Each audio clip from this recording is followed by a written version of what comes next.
You might think I was reincarnated as a guy in a wheelchair, but what the hell am I supposed to do then? No offense, guys, seriously. The thing is, this dude wasn't reincarnated or anything like that. In this world, those with power have money and women, but he was sentenced to spend the rest of his life in a wheelchair. All because a group of robbers smashed him in the head with a wooden club, and as if getting robbed wasn't bad enough, he lost the use of his legs. Now he was a nobody, mocked by everyone. Everyone except his little sister, because there are stories out there where even the guy's own family is awful. Back home, the TV was showing the newest virtual reality game, while our boy was holding onto a piece of wood. This game could let him walk again and save him from the noose. Yeah, that kind of noose, my friend. His situation was that depressing. With nothing left to lose, he put on the VR headset. The blessed beauty system. Yeah, beauties, you heard that right. Although, to be fair, this manhwa definitely doesn't lack beautiful girls. The system announced that this was the realm of the gods, Empirea, an open-world game. He thought he was about to create his character and pick an overpowered class. Instead, he reincarnated as a walking dog. Just kidding. But not really. He was actually born as a wolf that walks on 2 legs. Even he couldn't believe it. At least he could walk again, right? Then the system appeared, telling him he was just a low-class canine. He thought he was completely screwed because his stats were absolute trash. But the feeling of walking again was so incredible that he started howling. The girls nearby pointed at him and laughed. To them, he was nothing more than a low-level mutt, and now they wanted to kill him, so they could eat him. When one of them attacked, he blocked her with a wooden club, but then 5 women surrounded the wolf. Luckily, his pack was nearby. Now the numbers were even, at least from his point of view, so they started smashing the women with wooden clubs, and honestly, they were making some pretty questionable poses. The protagonist realized this was his chance, so he unleashed the Supreme Club Strike, and yes, he sent that woman straight to the cemetery, earning experience points. Now he was excited. He just needed to defeat more women. After beating every last one of them with his club, he checked the system. That's when he realized he could improve his talent by killing both humans and monsters. You'd think he'd go hunting, but hey, I've got a dog friend right here. So he started with just one. That scumbag literally smashed his own packmate, and he didn't stop there. He went after every single one of them. After landing 100 club swings on the wolves, he drank an EXP potion. The guy was thrilled to see his level rising. Then he looked to the side. There were even more packmates. You can already guess what he did. He killed every single one of them. By now, he was getting stronger fast because his stats were increasing at an insane rate. But then he looked to the side and got the biggest scare of his life. Because you're still not subscribed to our channel. Meanwhile, on the other side of the forest, a group of humans was coming to hunt the protagonist. The pink-haired girl then scolds them, saying they've gone too far, even if it's just a game. Her assistant suggests she force a logout, but Lingji refuses because of the 3-hour penalty and her contract to promote the game. Soon, the player approaches her, commenting that he heard the game uses the player's real body shape. In a swift move, the werewolf charges at the group. He then smashes the blonde player's head with his club. As the player turns, he's startled to see the werewolf. At this, one of his companions yells for them to take it down. As soon as he's hit, the player is surprised by the damage and warns that this isn't a weak werewolf calling for help. The werewolf then states it won't be hard to fight 3 low-health players, thanks to the potions he collected. He then attacks the other player with a powerful kick. Before long, the last of the 3 players is defeated. As he looks at the fallen players,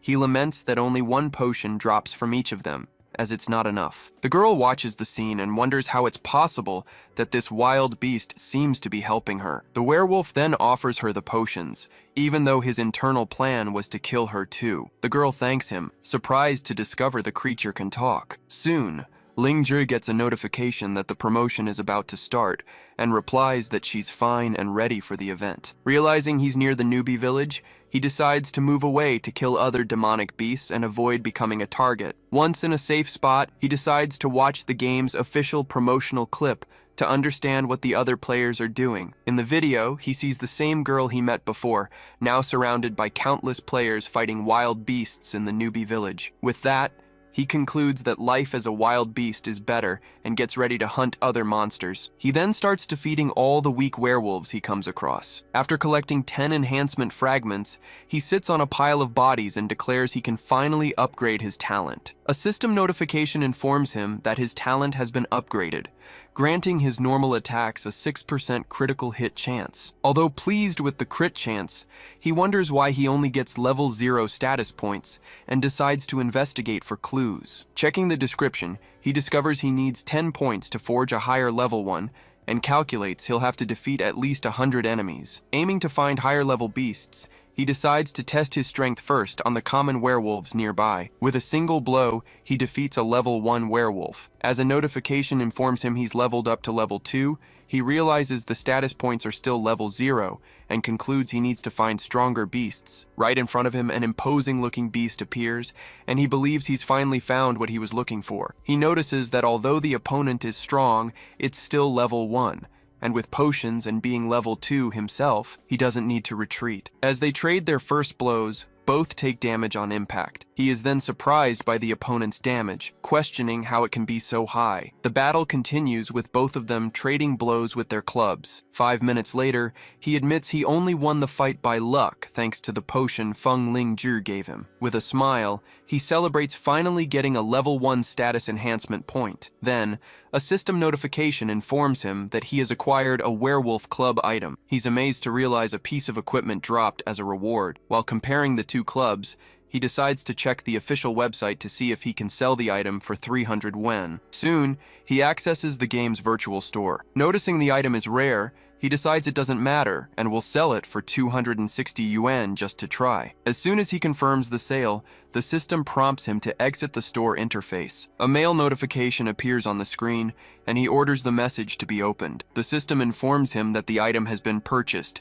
and the money transferred to his bank account, which surprises him with its speed. With that, he asks the system to connect to his phone and open the confirmation message. Seeing the confirmation that his bank account received the money, he celebrates that the plan actually worked. With that, he yells to his sister, Lu Yi, that he's not a failure anymore and can finally make money to help her. Lu Chen then states that the experts were right about the business opportunities and announces he's going after the special beasts. With a new goal, he charges the other werewolves and attacks without hesitation. He then swings his club, landing a solid hit on another beast's head. Giving the enemy no chance to react, he finishes it with a precise blow to the neck. 20 minutes later, a system notification chimes as he defeats the last werewolf. With that, he celebrates finally reaching level 3, with his attack, defense, and health increased. Still, he laments that after defeating about 20 werewolves, not a single item has dropped. He then wonders why he doesn't try to kill a special level 2 beast. Scanning the area, he discovers 5 special werewolves and targets a level 2 one. He figures that if he can kill a level 2, he can repeatedly defeat the other 4 beasts. As soon as he attacks the new creature, he realizes his damage is surprisingly low. He then questions why the enemy's attack is only slightly higher than the previous beasts. Next, the two exchange a quick and intense series of blows with their clubs. He finally understands that the name Agile means the monster's attack speed is high, but its damage is low. Knowing he can cycle through the 4 beasts, he prepares to face the remaining enemies. 40 minutes later, he leans on his club over the bodies of all the defeated special beasts. As soon as the battle ends, he asks the system to show his stats. The screen reveals that his werewolf bloodline talent has been upgraded to level 1, with a 10% critical hit rate. He then comments that upgrading his talent to level 1 and getting a 10% critical hit rate isn't bad at all. He then realizes that with each upgrade, he can choose one of 3 rewards to increase his attributes by 50%. Without a second thought, he decides he'll choose the strong option. The system confirms the stat upgrade, increasing his power, agility, physical attack, and defense. With a smile, he celebrates that he's also become a special beast, and, now unstoppable, he'll continue killing the other beasts. Half an hour later, he notes his new title is too long, but decides to sell the club he got first. Opening the trade interface, he decides to sell all 5 clubs he owns for 300 yen each. He then states that since he's already level 4, it's time to head somewhere farther away. As a message notification pops up, he orders the system to connect to his phone and open it. Seeing the purchase confirmations, he shouts that all the items sold immediately. With that, he celebrates earning 1,700 yuan in one afternoon and promises his sister, Lu Yi, can have new clothes. Elsewhere, Lingzhi celebrates finally getting the club and wonders how the player Only I'm Wild got so many. She then suspects he's the highest level player in the area and decides she needs to go see him. Checking the area rankings, Lingji notices there's no player named Only I'm Wild in the top 500. She then realizes he isn't even in the top 500 and wonders how that's possible. Suddenly, she concludes he must be an illegal trader, but is interrupted by her assistant calling her for the live stream. As the stream begins, Feng Lingji greets everyone and shows the newbie village, warning that there are over 100,000 players there. In the middle of the crowd, one player complains about being stuck for over 2 hours, while another threatens a player next to him for poking him. The chaos continues with more people complaining about the pushing and the overcrowded server. With that, she suggests that players buy a club, because even though it's a level 1 weapon, they'll be able to get past hundreds of people. While watching the stream, Lu Chen understands why the club is so popular and feels lucky to be a wild beast far from that mess. He then closes the stream window. Noticing 4 special beasts nearby, he decides he'll start the slaughter right there. A system notification informs him that he's killed a level 4 sturdy werewolf and received points, a talent fragment, and a stat point. Right after, another message confirms the death of a level 3 strong werewolf, granting more rewards. With that, he celebrates that after upgrading his talent and stats, it's not hard to kill beasts 1 level above his own. Without difficulty, he lands a final blow and defeats the creature. Upon killing a level 5 agile werewolf and getting another club, he celebrates earning another 300 yuan. Analyzing the weapon's attributes, he's stunned to see it's an S-class club. He then realizes the item grants additional bonus types, like 2 points in power that convert to more attack and defense. He concludes that the bonus makes it a god-tier item for level 1 players, and starts to wonder how much he should sell it for. To get an idea of the price, he opens the game's forum, hoping someone can give him a reliable opinion. In his post, he asks for the item's price, but other players are doubtful and accuse him of just lying about having such a rare weapon. Seeing the replies, he complains that there are too many trolls on the forum. Suddenly, he realizes he forgot about the market and orders the system to open the trade interface immediately. He then sets the auction and buyout prices, thinking it's better to sell the item as quickly as possible. With that, he expects the item to sell within half an hour, and starts calculating how much he could earn in a month at this rate. While one player believes the auction is a fake, the female player beside him disagrees, since the prices of the 5 previous clubs were normal. A system notification informs him that he killed a sturdy werewolf, captured life energy, and obtained a talent fragment and an evolution point. Then, another message confirms he obtained the damaged werewolf mace item. He then celebrates earning another 300 yuan and reaching level 5, but realizes he needs to go deeper to get better rewards. Suddenly, he spots a monster that looks quite exceptional. As he gets closer, he identifies the creature as a level 6 werewolf with a 2-star quality prefix. With a war cry, he charges forward to crush the new opponent. The battle begins with both trading blows and dealing damage to each other, until he lands a double critical strike. As soon as he defeats the monster, he celebrates getting 2-star materials and decides to focus on enemies with exceptional in their names. At the end of the day, he laments how the experience needed to level up becomes difficult and decides to check his stats. He then analyzes his new attributes and laments that his prefixes are getting so long they make him easy to spot. Tired after a long day, he decides to log off, but first, he needs to take care of the equipment he obtained. He then decides to list 9 common maces for 300 each and put the other 2 high-quality ones in the auction house. While logging off, he wonders if his sister, Lu Yi, will be surprised to learn he's already making money to support the family. As soon as he removes the helmet, he sighs, finally back. Suddenly, he notices his arm is warm and wonders if this means he might be able to regain his senses in the future. With a smile, he concludes that the second-hand headset was a great buy. A moment later, his expression changes. As he looks at the door, he laments that Lu Yi is working overtime again and will be home late. As soon as she arrives, his sister announces she's back. She then announces she's going to make a lot of money, but he scolds her for drinking outside. She explains that her company is moving to the Empyrean God Realm, which surprises him. Next, she reveals the company found great business opportunities there and that she's become the team's vice leader. He asks her to be more careful, but she retorts that she's already made up her mind since they aren't real siblings. With that, she hugs him and declares she wants to stay with him forever and take care of him for her whole life. A moment later, she pushes him back. She then asks if he's going to start with the "I don't want to be a burden" speech and reassures him about the game's success. Lu Yi explains there's a huge opportunity in the game with major companies involved and promises she will take care of him. Lu Chen then tries to tell her she doesn't have to work so hard anymore as he's already in the game and doesn't need her care. Suddenly, he realizes she's fallen asleep on his lap. The next day, she leaves a message saying she'll find a way to help him get back on his feet and asks him to do his best. He then reflects that his little sister seems to have truly grown up. With that, he celebrates that he's still a wild monster, and after selling everything, decides to check out Feng Lingji's livestream. During the stream, Feng Lingji complains about how difficult the game is,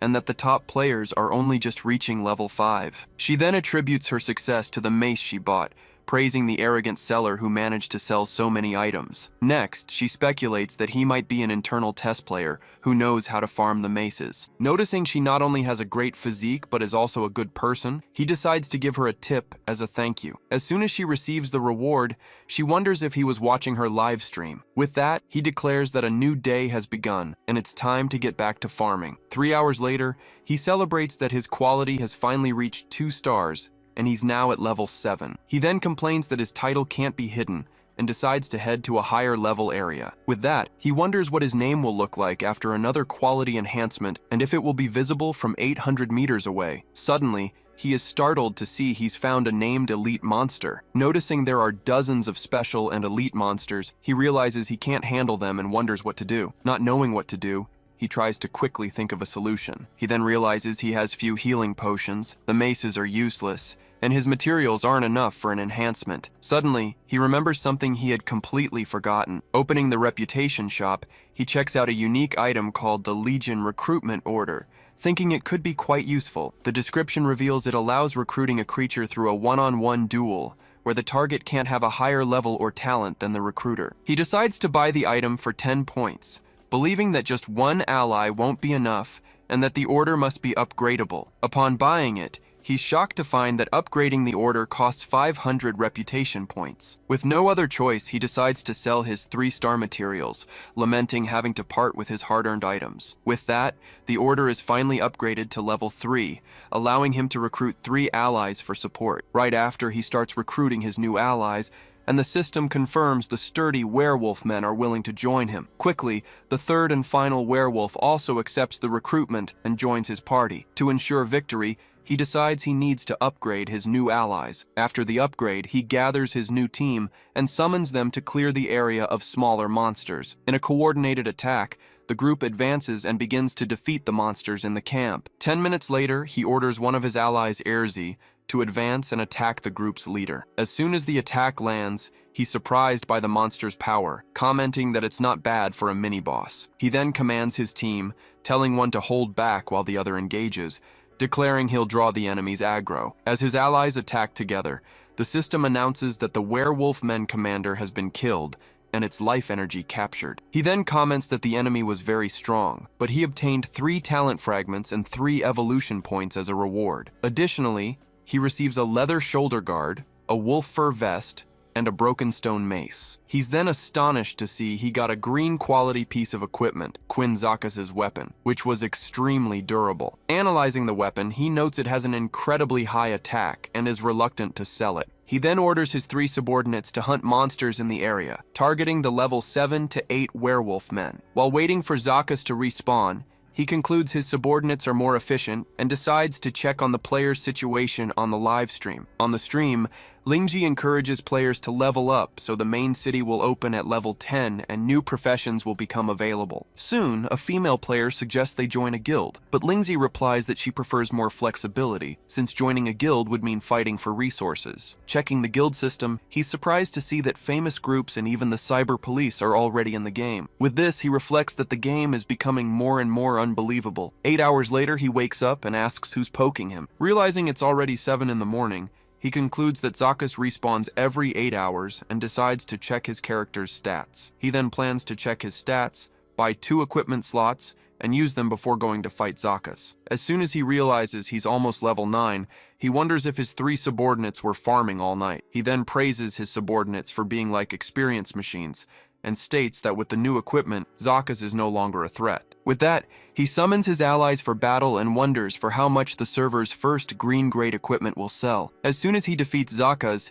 he celebrates getting the stones and collects the talent fragments, evolution points, and various pieces of equipment as a reward. Noticing he got maces and an armor piece, he turns to his subordinates and asks if they also got any equipment. He's then shocked to discover they got 20 maces and concludes that recruiting allies was totally worth it. He then notices that equipment prices have dropped, but decides to sell the shoulder armor with a starting bid of 700 and a buyout of 1500. Unsure of how much to sell the green mace for, he decides he'll ask on the forum to get an idea. Right after, 2 new message notifications pop up on his screen. Seeing the items sold quickly, he disables notifications and orders his 3 subordinates to go back to hunting monsters while he checks the forum. On the forum, he wonders why white items are in high demand and realizes someone has noticed him. He then concludes it was only a matter of time before he was noticed, and decides to post about the green item to see people's reactions. After seeing the replies on the forum, he decides he'll try the price suggested in the first response,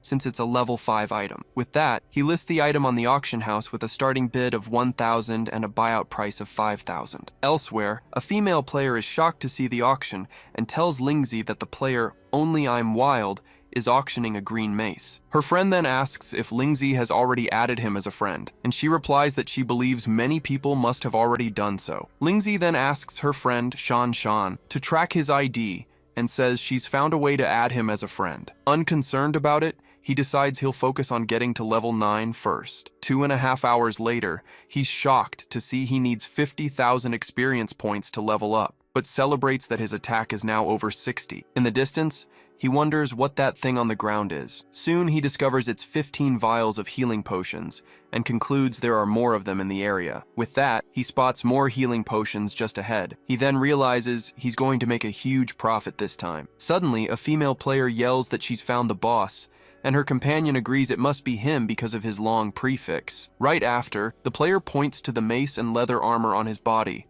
confirming that he is the boss. Holding the stone mace and armor, he thinks it's crazy to be caught red-handed. As soon as they identify him as Quain Zakas, a group of players rushes forward, celebrating that they'll finally get rich, and that the maces will no longer be a monopoly of Only I'm Wild. While one female player questions if they can really defeat him, the other asserts that they can, since Only I'm Wild is only at level 6. With that, one of the players shouts not to be afraid, and for him to feel their power. The player's attack hits his head, dealing only 1 point of damage. The player then shouts, shocked, that he only managed to deal 1 point of damage. Next, the other players are stunned by the boss's defense and his total health of 1,150 points. Soon, Bai Ruyu calms them down, explaining that must be the minimum damage, and that with potions, they can slowly defeat him if they attack together. The players advance as a group, but their combined attacks only deal 1 point of damage each. With that, one of the players realizes that wasn't the minimum damage,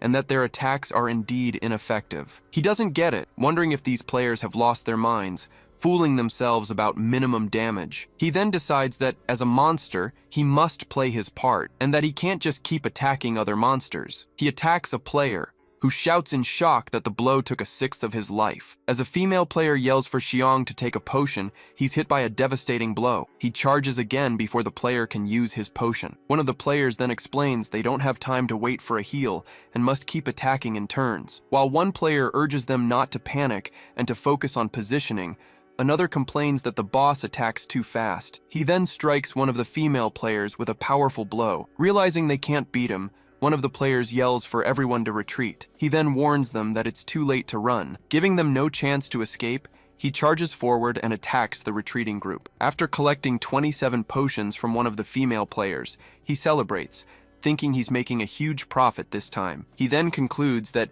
after witnessing his strength, the players won't dare to come back, allowing him to keep hunting until level 10. In an office, a man tells them not to get discouraged. After all, it was a boss 3 levels higher than them. Soon others agree the boss's attacks were insane, and that they won't be able to beat it unless they get stronger gear or level up. Not losing faith, the man wonders how that solo player managed it, concluding that for now, their only option is to level up. He keeps wondering how a solo player could defeat such a strong boss. Seeing the notifications have stopped, he realizes the royal prince killed the gem. With a smile, he celebrates that everything sold, and he now has 25,221 in his account. Checking his emails, he decides to reply to everyone at once. In his reply, he thanks them for their support, but states he won't be adding anyone as a friend. He also says he'll send an email before selling gear so everyone can compete fairly. With that settled, he decides it's time to get back to hunting. 8 hours later, he celebrates finally reaching level 10, though he's exhausted. He managed to get 28 maces and other items. He then asks the system to show his stats, impressed by the 100,000 experience points needed to level up. Opening the reputation shop, he notices 3 new items are available: skins, bloodline, and martial arts.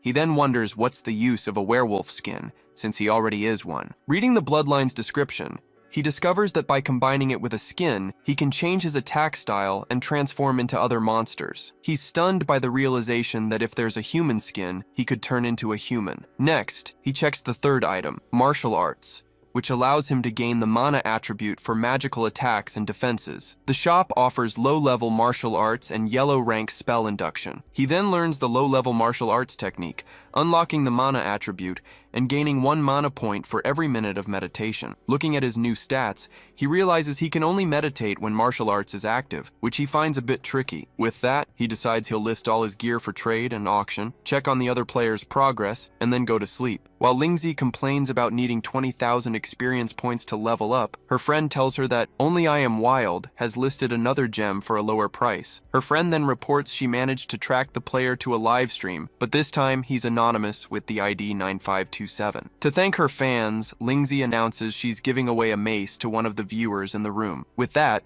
she congratulates anonymous user 9527 for winning the grand prize in the giveaway. Confused, he wonders what's going on. He'd only been in the live stream for a few seconds and already won a prize. When Lingzi asks for his ID, he refuses, saying he's just passing through and that she should give the gear to her fans. 3 minutes later, she asks him in a private chat why he won't accept the gear. He replies that she can just accept it and take a screenshot as proof. He then decides that since Lingji seems like a good person, he'll help her out, even if the screenshot is just to scare people off. As soon as he accepts the gift, she suggests they live stream the process of adding each other as friends and handing over the mace. At this, the viewers are stunned to see it's Only I'm Wild and that he accepted the friend request. She then thanks him for joining the stream and announces that the path to the main city, the poisonous mist forest, has opened. When he realizes she removed him from her friends list right after the announcement, he finds her behavior a bit improper. Still,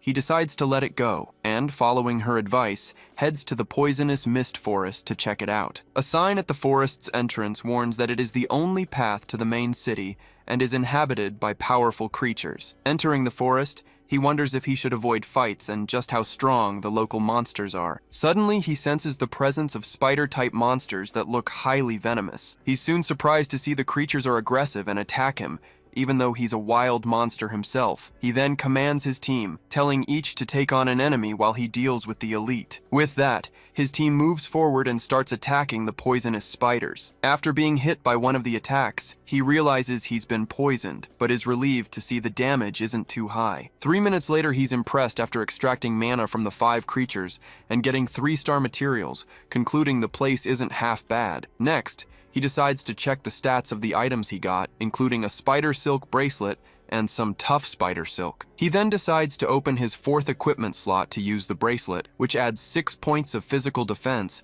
and 3 of poison resistance. Suddenly, he's startled to see more spiders emerging in the forest. 5 minutes later, he realizes the area is too difficult. His 3 minions can't heal in time, so he decides to finish off the current wave of enemies and log out. As soon as he logs out, he stretches in his wheelchair and exclaims that it's been a tiring day. Suddenly, he realizes his other arm can move and wonders how that's possible. With that, he celebrates that his arm can really move, even if his fingers aren't very nimble yet. Answering the phone, he asks if his sister is coming home, but she replies that she won't be back for a while. She then explains that the game is tough and tells him there will be a surprise for him when she gets back. He then concludes that the game is magical, and that maybe he'll become a normal person by the time Lu Yi returns. The next day, back in the game, he notices that monsters respawn in waves after the elites are killed. He notes that more and more monsters keep appearing, making the situation increasingly problematic. Suddenly, a system notification informs him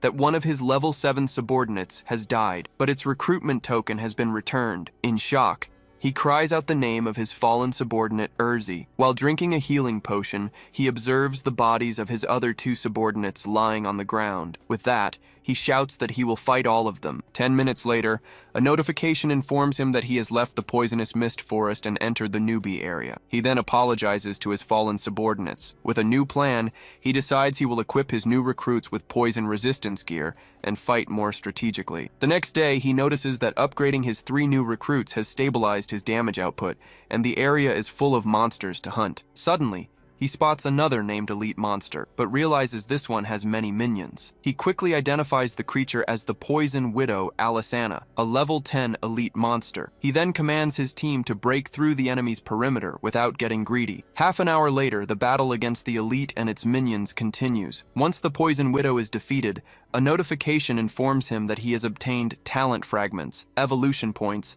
and various pieces of equipment. With that, he celebrates that the level 10 elite didn't disappoint him, as he got 3 pieces of gear, one of them green. Upon analyzing the spider silk gloves, he discovers they offer poison resistance and activate a set bonus. He then realizes the fang is a necklace, and that to equip it, he needs to spend reputation points. With that, he equips the item, which grants additional poison damage for 3 seconds. He then celebrates that it will now be easier to hunt elite monsters. He is surprised by how quickly the elite monsters reappear in the area. With a smile, he shouts that he loves it and commands his subordinates to farm for materials. With that, he charges forward and attacks the newly spawned elite with his mace. At 5 in the afternoon, he celebrates that his quality has finally reached 3-star perfection and decides to check his stats. Shortly after, he analyzes his new attributes. He then decides that since his stats make up for all the hunting, it's time to check for new items in the reputation shop. He then analyzes the talent of his lesser werewolf bloodline. He decides he will upgrade his new spider bloodline to level 3. With that, he upgrades the lesser poisonous spider bloodline talent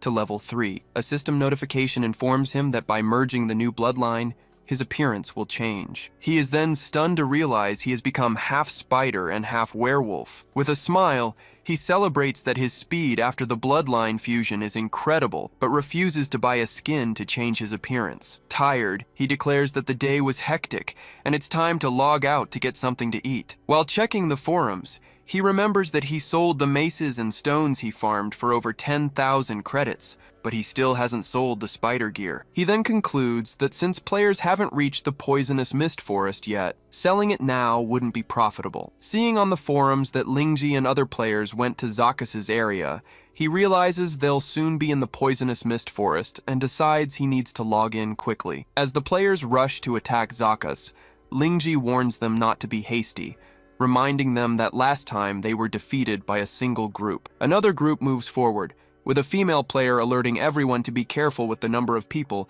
and to pay attention to the ore to establish an advantage. Suddenly, one of the female players draws Ling's attention to something that appeared in the sky. With that, the werewolf commander charges forward and yells for Zakus to hang on, as he is coming to save him. The players are astonished by the creature's speed, and without understanding what is happening, one of them shouts not to panic, as summons can't be stronger than the summoner. One of the players warns that when Zakus's health drops below 30%, he summons Black Burton and orders each group to use one person to block him. As a player leaps to attack, he comments that a summon with such a long name must be a game joke, although it's taller than Zakus himself. Upon hitting the target and dealing only 1 point of damage, the player wonders why he couldn't penetrate its defense. A female player then screams that she can't believe what she's seeing, as the creature has over 2,000 health points. One of the players tries to calm the group, telling them not to panic and to focus on attacking Zakus, since the creature's only function is to tank. He then warns them that if they want to attack Zakus,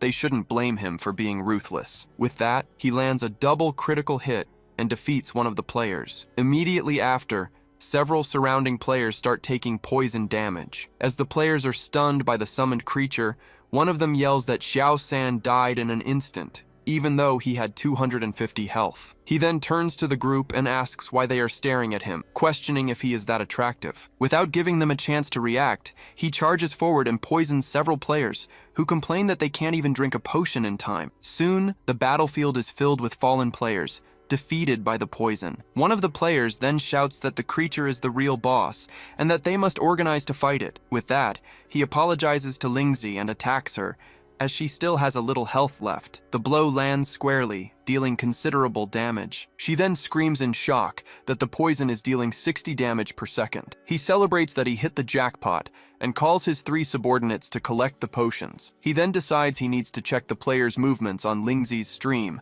believing they must be disheartened. On the stream, Lingzi announces that the attempt to defeat Zakas failed, and that she didn't expect Black Burton to appear out of nowhere. A player then complains that Black Burton is too strong, while another insists that only I Am Wild only managed to get through because he's an insider from Tianhang. With that, the player Rock Spear King says he's tired and will log out for now. One of the players then suggests they ask Lingzi, since they're friends, to ask only I Am Wild how to deal with Zakas and Black Burton. Pressured by the other players, who insist she should at least try, Lingzi finally agrees to ask. In a message, Lingzi explains that they are desperate and asks for some guidance on defeating Zakas and Black Burton. He then replies that Black Burton doesn't always appear and suggests she try again the next day at the same time. Seeing Zakas, he decides that since they're there, they'll take him down too, and orders his subordinates to get ready for work. The next day, he and his subordinates advance through the forest, as his gear set is almost complete. With that, he wonders what kind of monsters he will encounter ahead. Suddenly, the tail of a huge serpent grazes past him. He is then amazed to see that there are even more giant snakes than there were spiders before. Without hesitation,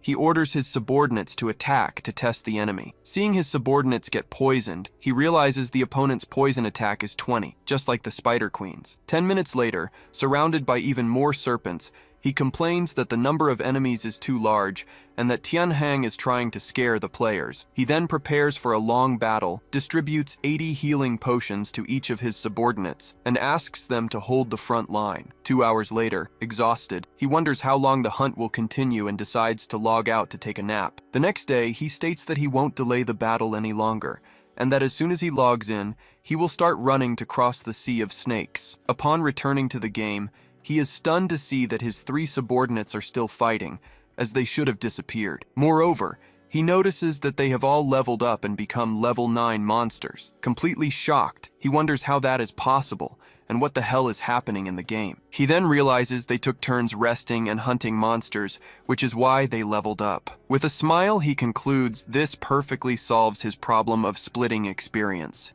He then decides he's killed enough giant pythons to buy the giant fusion python bloodline, even if it's expensive. Upon buying it, he obtains the lesser snake bloodline talent, whose attacks deal damage based on the target's max health. He then realizes that with the 10% damage increase per stack, the poison is more potent than the spiders. With this, he laments that he's really going all in on the path of ugliness. He then decides that as long as he gets stronger, the sacrifice is worth it. Next, he charges forward and attacks one of the snakes with his mace. He then celebrates that the poison can be stacked, with one lasting 5 seconds, and the other increasing damage with each stack. With a battle cry, he commands his minions to push forward and get off this map once and for all. And so, the group pushes forward, carving a path through the Sea of Snakes. He then celebrates that they've finally made it out of that area. Suddenly, he comes face to face with a purple monster, and realizes he's finally found a boss. Soon, he identifies the creature as the Poisonous Mist Forest Lord, a level 12 boss. He then observes the powerful creature,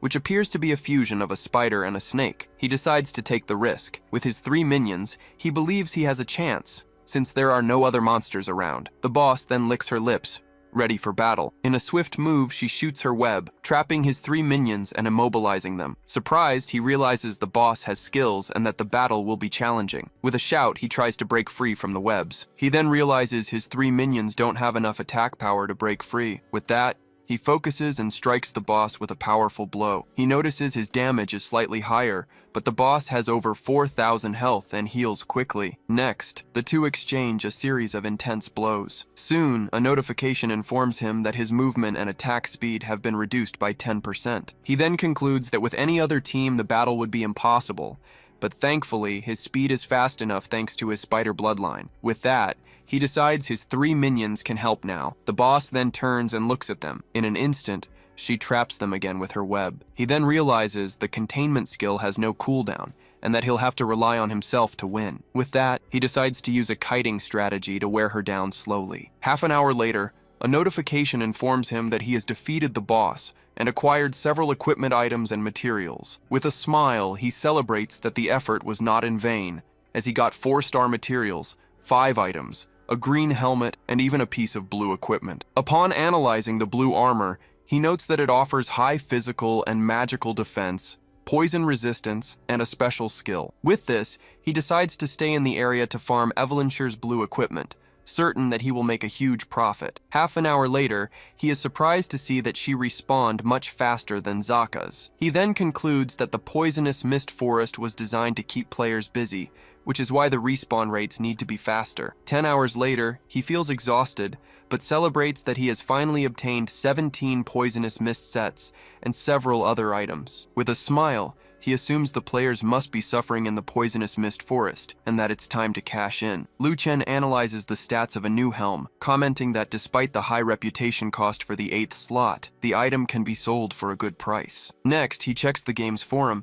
and notices that all the players are desperate because of the poisonous mist forest. Soon, he notes that no one has reached the 3rd level yet or obtained the poisonous mist set, and he plans to use this to get rich. So, Lu Chen decides the fastest way to make an impact is to join Lingji's livestream, wondering how she's doing. Meanwhile, Feng Lingji warns her team that they are about to be defeated by a monster once again. After their defeat, the lilac-haired young woman puts her hand on her head, surrounded by messages from other players complaining about the difficulty. Thus, Lingji laments how the poisonous mist forest is unfair to small teams like hers. Hearing her teammates, she decides she needs to beg the player Only I Am Wild for items, even though he removed her from his friends list. So, she sends him a direct message, asking if he has already cleared the forest and if he might have any resistance gear to sell. To everyone's surprise on the stream, the player with the wolf avatar simply replies that he has the gear. Feng Lingji reacts with surprise, as he didn't just mention one piece, but the complete poisonous mist set. Immediately, she offers to buy a set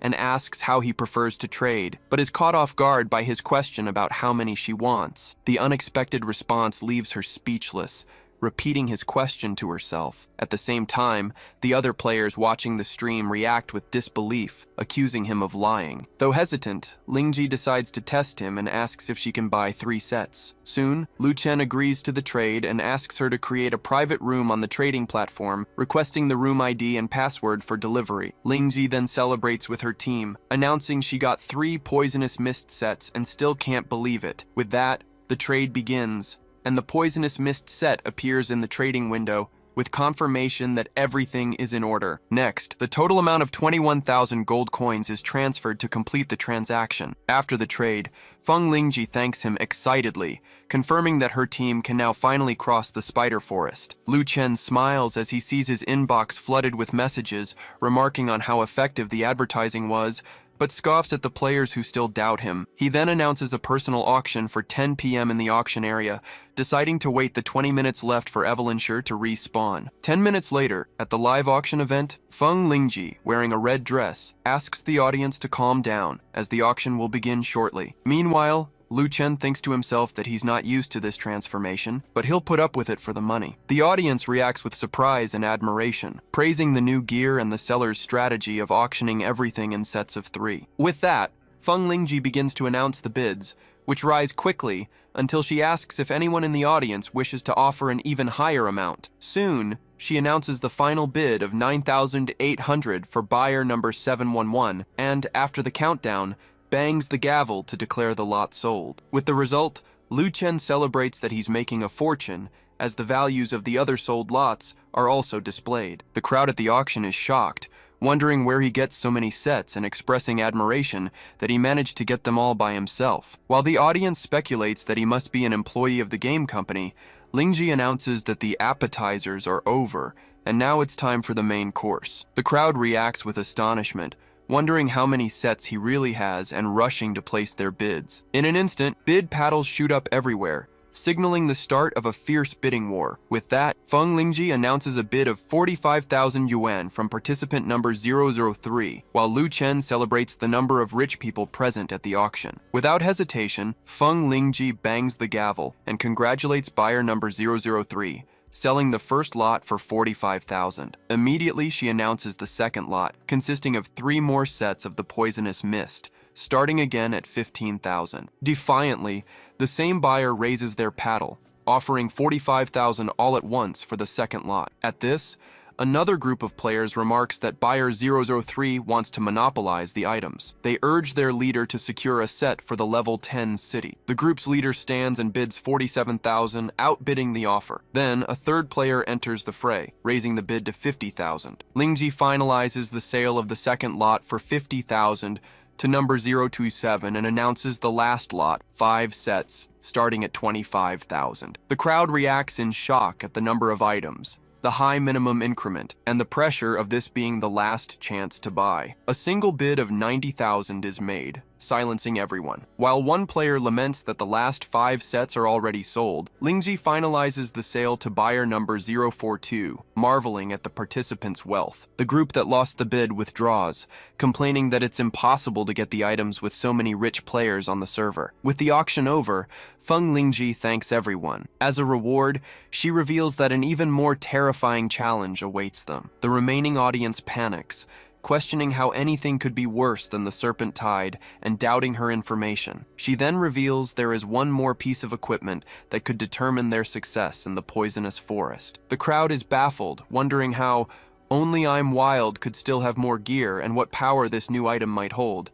She then announces that the main course is over and reveals the dessert, the Evelynshire Guard, a blue-quality armor with extraordinary powers. Feng Lingji confirms the item for sale is the Evelynshire Guard and invites everyone to see its stats for themselves. The audience erupts upon realizing it's the server's first blue item, with incredible defense and poison resistance, plus a unique skill. The players protest, saying this isn't dessert, but the auction's real main event, and they demand to know the price. Without further ado, Lingji announces the auction for the 3 pieces, starting at 15,000 with a minimum increment of 2,000. Immediately bids skyrocket. Players declare the item is well worth it, and that the seller is unbeatable. The first gavel falls quickly, selling the first item for 60,000, the second item sells right after for 65,000, and finally the last item sells for 63,000, ending the auction. Back in his room, Lu Chen calculates that after fees, he profited almost 400,000 yuan,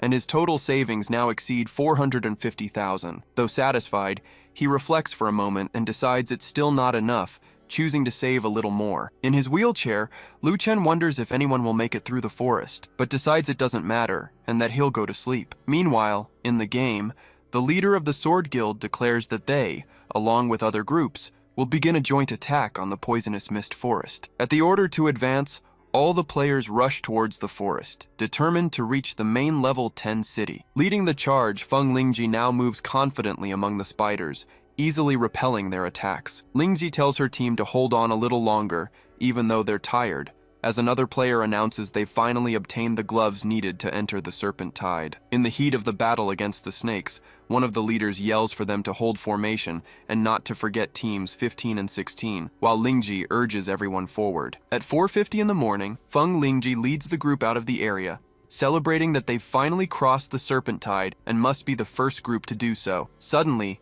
she tells everyone to look ahead, wondering if that isn't the most terrifying thing that Only I'm Wild had mentioned. The level 12 boss of the poisonous mist forest, Lord Evelynshire, appears imposingly before them. A player identifies her, and confident they can defeat her, tells everyone to rest for a moment while he initiates the attack. Instantly, Evelynshire lunges forward and strikes the player with a swift blow. The boss then unleashes an area of effect attack that traps several players, making one of them wonder how Only I'm Wild managed to defeat her. Facing imminent defeat, a player laments that they're about to be sent back, meaning they fought all night for nothing. The next morning, Lu Chen remarks that them facing Evelynshire wasn't a bad thing. He then instructs his team to stop gathering resources so they can leave the starter area. Back in the game, Lu Chen realizes Evelynshires crowd control skills are too good to pass up. He then accesses the reputation store to buy a martial arts compendium. He complains that the price has doubled, but he needs it anyway. With the item in hand,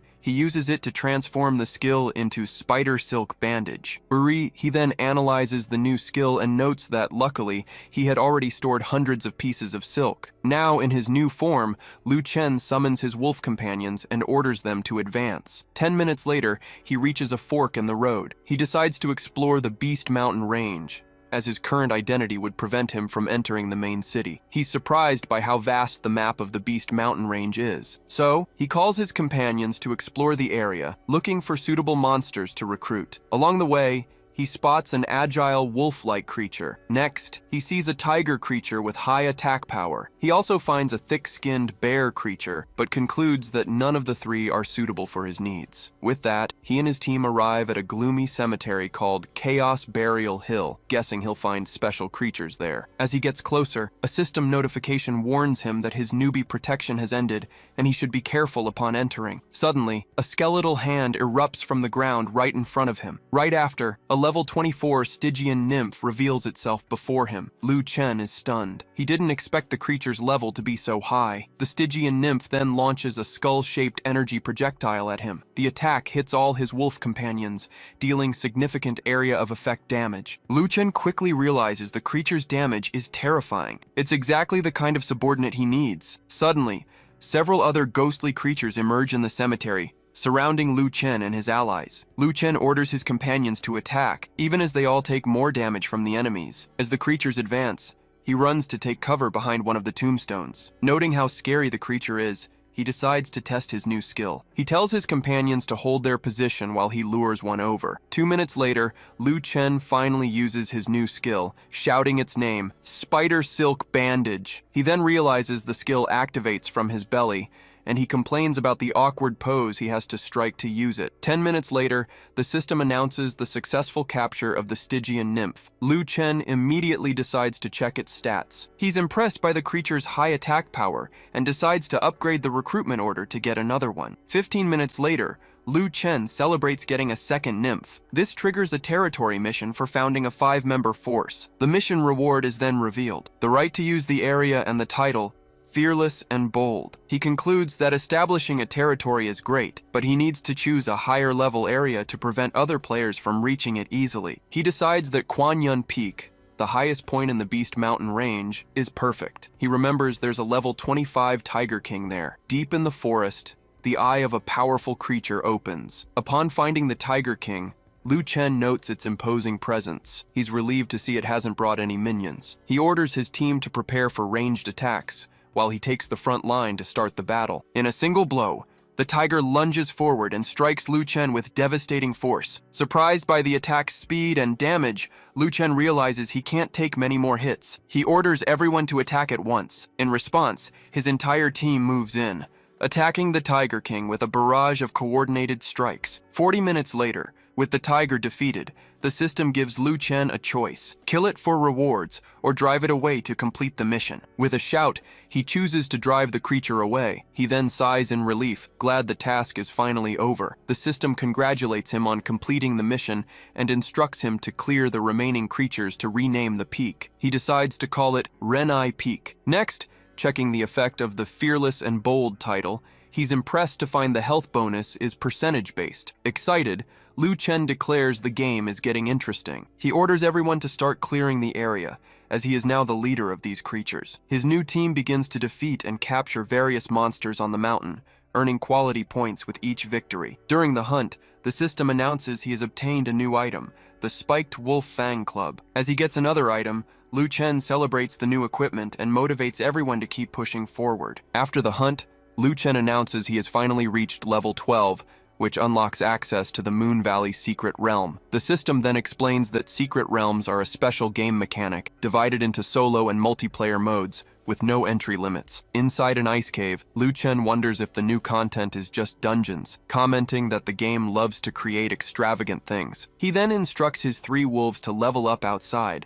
warning them not to fight more than 5 monsters at a time and to rest when needed. Upon interacting with the entrance, the system informs him that he can insert up to 2 items to set and multiply the instance's rewards. From this, He deduces that if he puts in weapons, the monsters will drop weapons, and if he puts in clothes, he'll get clothes in return. So he wonders if it wouldn't be more cost-effective to use 4-star or higher materials to maximize his gains. Then, holding a 4-star material, he smiles and calculates that if the monsters drop up to 5 times more, he'll make a fortune. After the system confirms his entry, Lu Chen enters the secret realm and is impressed by how large the place is. Immediately, a global announcement informs everyone that the player Only I'm Wild has discovered the realm and received the title Pioneer of the Moon. Other players, including Feng Lingji, react with shock, impressed that he's already at level 12 and has obtained another rare title. Inside the dungeon, Lu Chen complains about the announcement, questioning why there had to be so much fanfare about his achievement. Suddenly,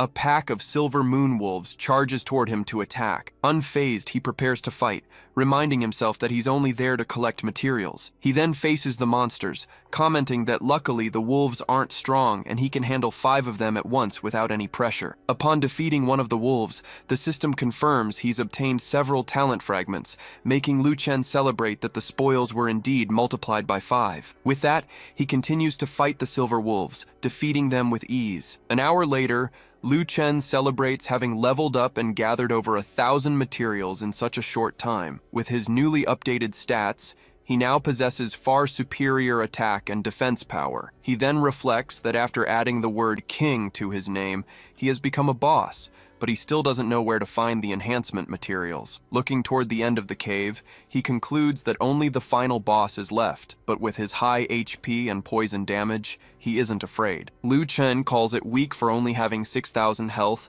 and after attacking, he realizes that he's actually the one who's become too strong. After defeating the Silver Moon Wolf King, he celebrates obtaining 35-star materials, which will earn him 300,000 prestige. Soon, a system announcement informs everyone that the secret realm has been cleared and will close in 5 minutes, much to the frustration of other players. With his new materials, Lu Chen decides to use them to fully upgrade his recruitment order, receiving a new quest to set up a camp. Outside, he orders his subordinates to stop training, as it's time to expand the team. Half an hour later, with a larger legion, he instructs his new recruits to gather wood and stone for the camp, promising they will level up together. Back in the real world, Lu Chen smiles in his wheelchair, amazed at having earned 500,000 yuan in less than a week. Suddenly, he raises his fist and realizes his arm is completely normal again, and that the upper part of his body has been restored. Excited, he calls out to Lu Yi,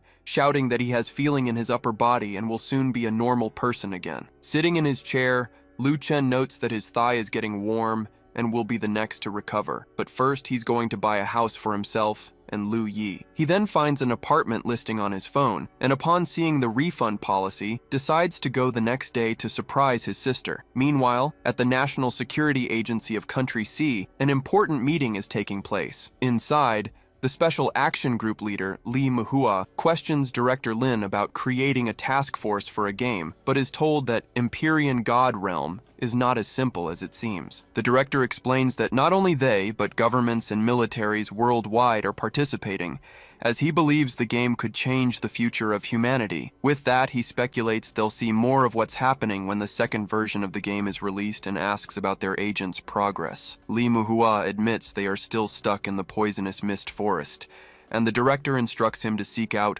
Only I'm Wild for help. Finally, Director Lin hands over the information they've gathered on the player and orders Li Manhwa to befriend him at all costs. The next day, Lu Chen arrives at the sales office, unaware that he's being watched by Li Manhwa and his men. A real estate agent approaches him and offers to help. He replies that he'd like to see a small apartment. Meanwhile, Li Manhwa's agents question if that's really their target, but he confirms the identity and orders his team to get ready to move. The agent then shows him the model, assuring him of the property's quality and mentioning that the apartment he's looking for is the last one available. Persuaded by the salesperson's insistence, Lu Chen decides to buy the property as a small surprise for Lu Yi. Suddenly, a pink-haired woman interrupts him, warning him not to buy the apartment because the place has problems. She then addresses the crowd, shouting that the complex has serious quality issues and might even collapse. The other customers start whispering worriedly, Considering it's better to believe her than to risk their life savings, the agent calls security to remove the woman, who insists she has proof and just wants to stop more people from falling for the scam. Faced with the commotion,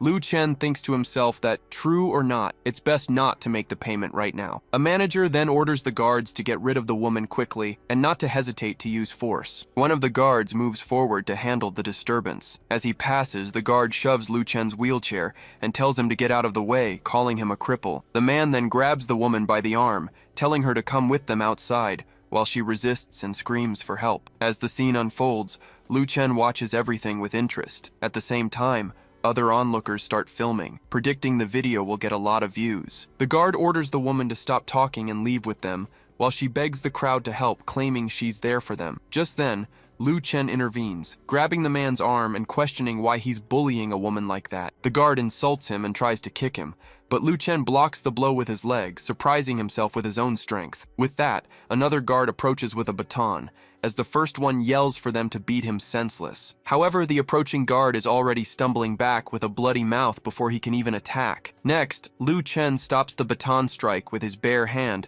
realizing he hasn't just gotten stronger, but much faster too. The manager then yells at his employee, asking what he's afraid of, and telling him to flip the wheelchair over. As soon as the guard tries to push him from behind, Lu Chen spins his chair around and shoves him back forcefully. Before the fight can continue, a voice calls out, telling them not to worry because they've arrived. Immediately, Manhwa and his agents appear, demanding to know how the guards dare to bully their young master. Without giving them a chance to answer, Manhwa's team neutralizes all the guards who beg for mercy. One of the fallen men on the ground complains, asking why the young master didn't say anything sooner and just played dumb. Manhwa then apologizes to Lu Chen for the scare and says he'll take care of the rest. Meanwhile, Lu Chen wonders if he's also from the Empyrean God's realm. A dress shoe steps firmly on the ground, announcing a new arrival. A man in a suit appears, smoking. He introduces himself as the manager of the Jiangong Group and asks who dares to cause trouble in his establishment. The name tag on his jacket identifies him as Mr. Huang, manager of the Jiangong Group. While Manhwa makes a call to confirm the man's identity,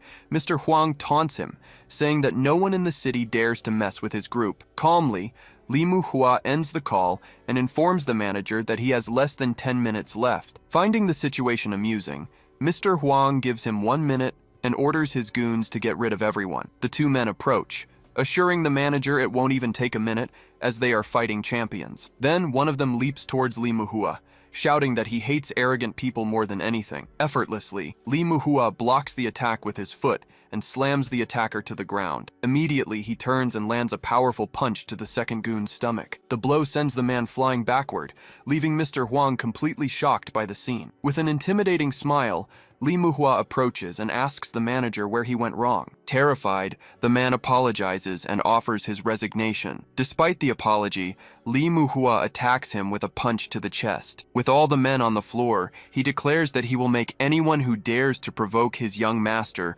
regret it for the rest of their lives. The crowd reacts in amazement, speculating that the young man in the wheelchair must be the son of a powerful family, and that this was all just a test. Theatrically, Manhwa announces that the 3-year period is over, while a shocked Lu Chen wonders how they can just make up a story like that. Then, Lu Chen laments that he just wanted a normal life, making Manhwa think that the young man is an even better actor than he is. 3 minutes later, the police arrive and arrest manager Huang Defa and the senior management of the Jiangong Group for a long list of crimes. As he's being led away, the manager regrets not imagining that a disabled person in a wheelchair could have such a terrifying background. One of the police officers then apologizes for their negligence, but Manhwa dismisses him, saying he needs to discuss important matters with the young master. Soon after, Manhwa suggests they find a quiet place to talk, and Lu Chen agrees. As he follows him, Lu Chen reflects that the man must have a prestigious background and hopes that what he wants isn't too much trouble. Before they leave, the pink-haired woman thanks Lu Chen,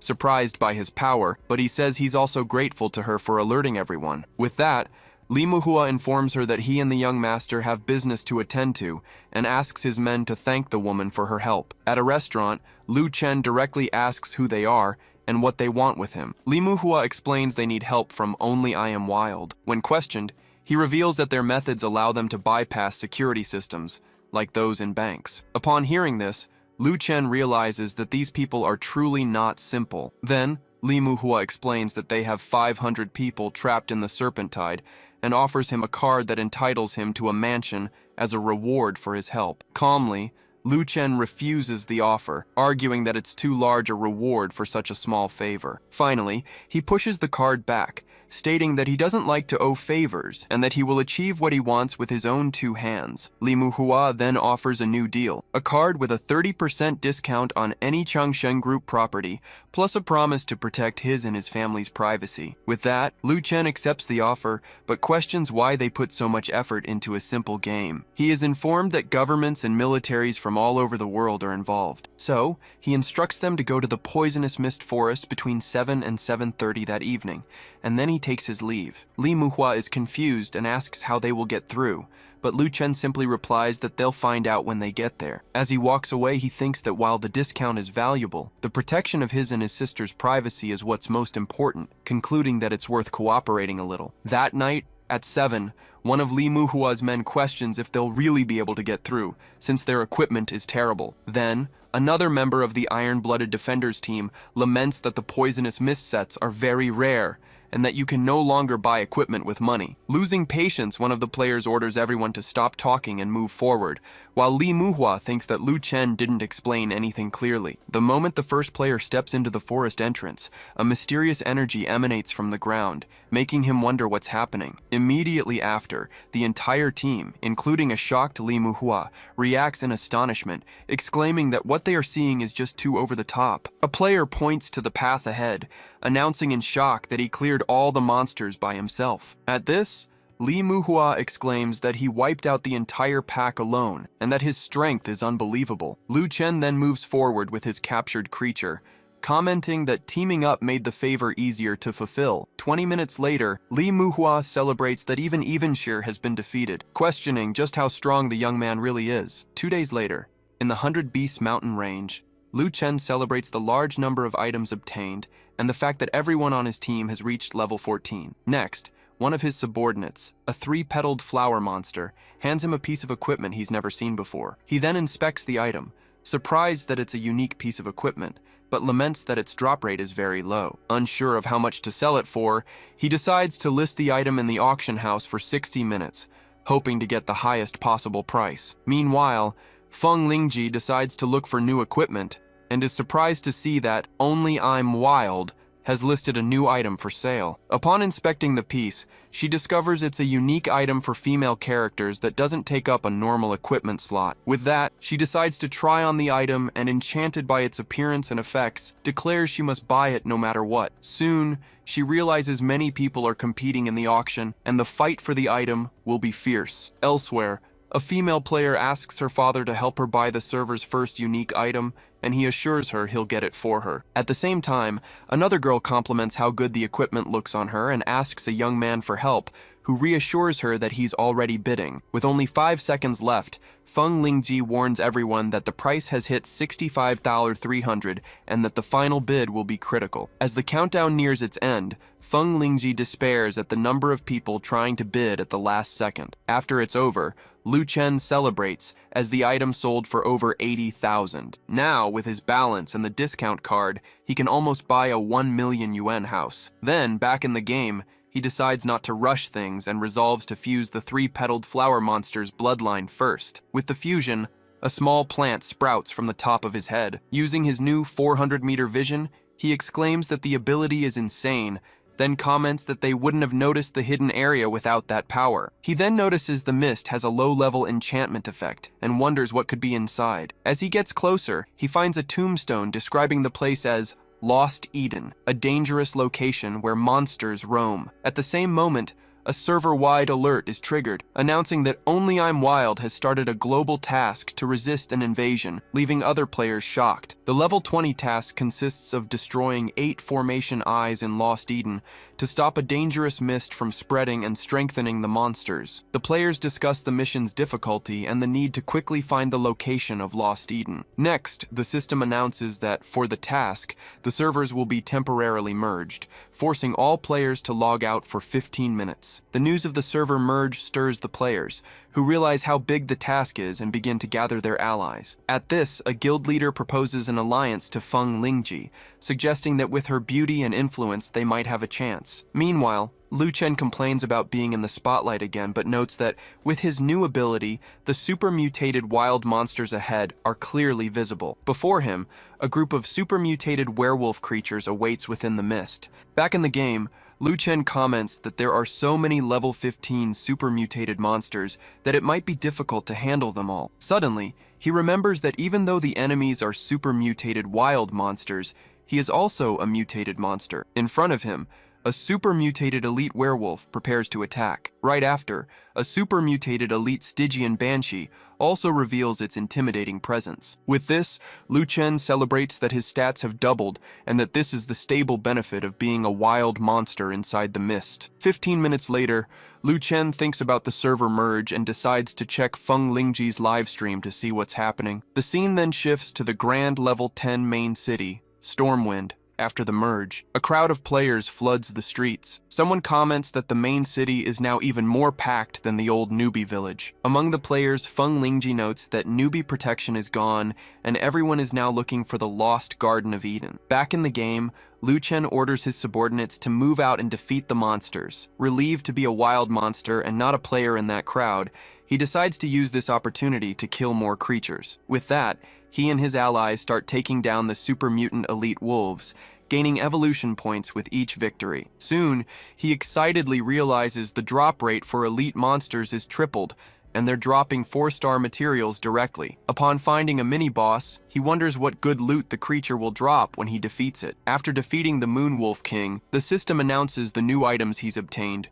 including a claw and a ring. He then inspects the gear and celebrates that they're powerful weapons that also boost his critical hit chance. As soon as he equips the new claw, he celebrates the huge damage bonus and is glad he can finally sell his old stone club. Noticing that all equipment prices have gone up, he figures it's because of the quest, and that now is the perfect time to make a huge profit. With that, he celebrates making 15,000 in 5 minutes and orders his brothers to keep killing so he can level up and make more money. Meanwhile, on 100 Beasts Mountain, a player tells his group that Only I'm Wild just sold some silver wolf gear, so the entrance must be nearby. A player leads his group, telling everyone to keep a sharp lookout. Soon, another player points to a fog forming in the distance, wondering if that could be the entrance. Suddenly, a system announcement states that the fog has thickened because Only I'm Wild has entered the area. This makes the players believe he can't possibly beat the challenge alone. With that, the group leader orders everyone to advance toward the fog, confident that the lost Garden of Eden is there. Inside the fog,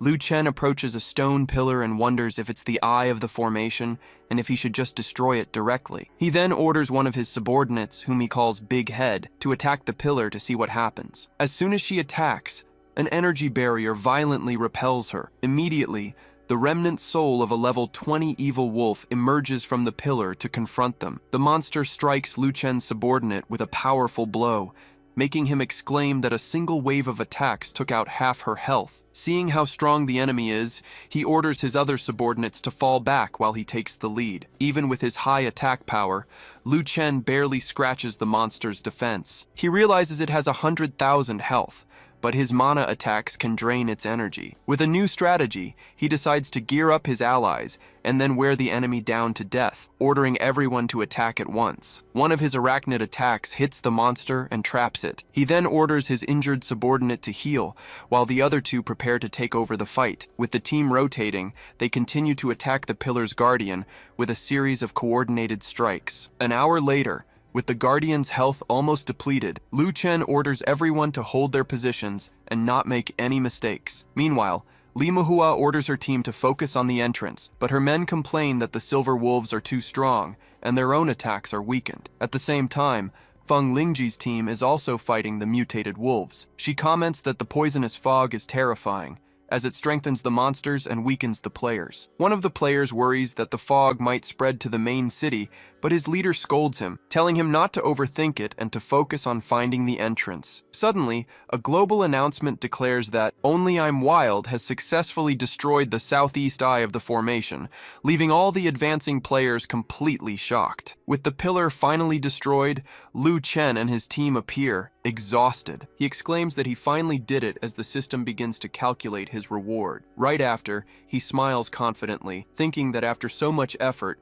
the reward had better be good. The system congratulates the brave warrior and instructs him to choose a reward from the available options. The first option is an essence fragment that allows him to summon a powerful ghost of Hati to fight by his side. The second option is a Hati pup. Although weak and prone to attracting attacks, it will bring a great surprise when it grows up. With this, Lu Chen reflects that since he already has a territory, it's better to get a pup to raise instead of a temporary summon. He immediately chooses the second option, and the system confirms that he has obtained a pup of the evil wolf Hati. The little wolf then appears, crying and spitting out its pacifier. With a gentle gesture, Lu Chen picks up the pup and decides to check its stats. Seeing the pup has very low stats, he comments that it will need a lot of mana to grow and that he'll take it slow. Holding the pup, he orders his subordinates to kill monsters and earn money as they head to the next formation eye. Meanwhile, other players struggle to advance, with one of their leaders ordering Team 7 to provide support, while Team 3 falls back to resupply. In another group, a rune master is instructed to apply buffs to the party, while another player celebrates that the lunar silver wolves are almost all dead. Suddenly, a new system announcement informs them that the fog has accelerated because Only I'm Wild has entered the area of the southern formation eye, leaving the players frustrated. Half an hour later, a wave of energy forms, indicating a new change in the map. With that, the advancing players lament being teleported, but one of them sees it as a chance to spread out, even though regrouping will be a problem. Elsewhere, the Crown Prince of the Dynasty Guild asks about the status of his men and is informed that 70% of them have arrived. The young Master of Dynasty informs the Crown Prince that the Guild Coalition has about 70 people ahead, but he orders them not to worry and to go straight for the formation eye. Before they could advance, a system announcement informs them that Only I'm Wild has already destroyed the southern formation eye, leaving the Crown Prince furious. With that,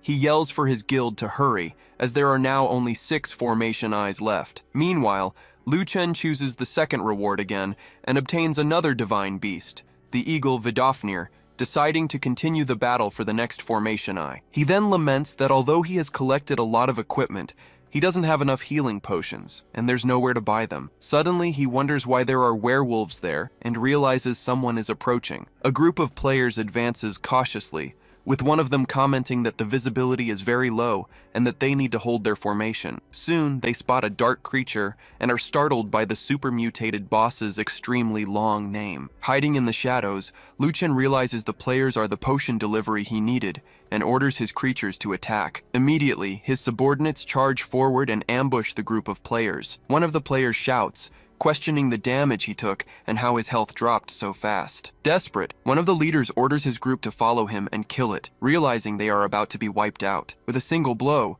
the group's leader is killed in seconds, to the shock of his companions. Seeing how horrifying the boss from Lost Eden is, the remaining players are completely defeated and eliminated from the game. 5 minutes later, Lu Chen observes the gear left behind and concludes that as a wild monster, it's better to kill players than other creatures. Under the moonlight, Lu Chen orders his subordinates to pick up the gear left by the defeated players. Looking at the horizon, he comments that the players are also fast and decides he will start with the southwestern formation eye. Arriving at the location, he sees that a large group of players is already in an intense battle against the guardian of the southwestern formation eye, a giant scorpion. He then estimates there are about 300 well-trained people fighting and decides to wait for them to wear themselves out before acting. While he waits, Lu Chen decides to watch the official broadcast to better understand the situation in Lost Eden. On the broadcast, Feng Lingji reports that she is at the Western Formation Eye, and that, based on the current progress, the battle will be long, suggesting a look at the other spots. The broadcast then shows that the health of the Southwestern Formation Eye's boss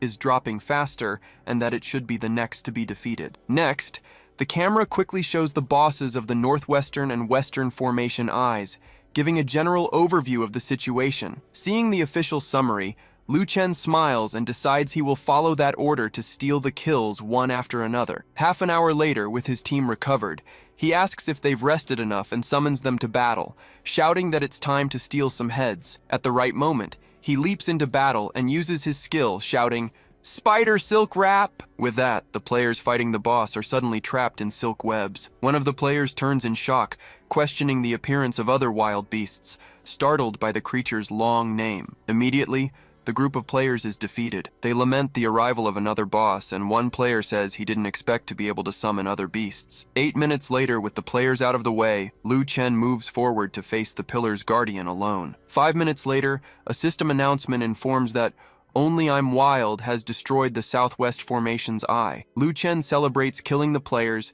taking their potions, and stealing the boss all at once. Next, at the West Formation's eye, a group of players fights a hellhound, with their leader shouting for them to watch out for its mana-draining abilities. Watching from afar, Lu Chen notes that this boss can absorb mana and convert it into health, making it even more terrifying than the previous ones. An hour later, a lion with a bored expression is shown, indicating that more time has passed in the battle. Meanwhile, as Lu Chen collects his new cubs, an announcement reports that the player Imperial Prince has destroyed the East Formation's eye. With the collection complete, the system congratulates him for gathering the cubs of the 4 ancient fierce beasts and activating the secret quest, Supreme Fierce Beast. The quest is described as a unique, limited-time event, offering a chance to obtain one of the 4 supreme fierce beasts, Fenrir, Nidhogg, Jormungandr, or Hraesvelgr. Excited by the existence of even stronger creatures, Lu Chen makes his choice and selects Nidhogg, the Black Dragon of Despair. After his choice,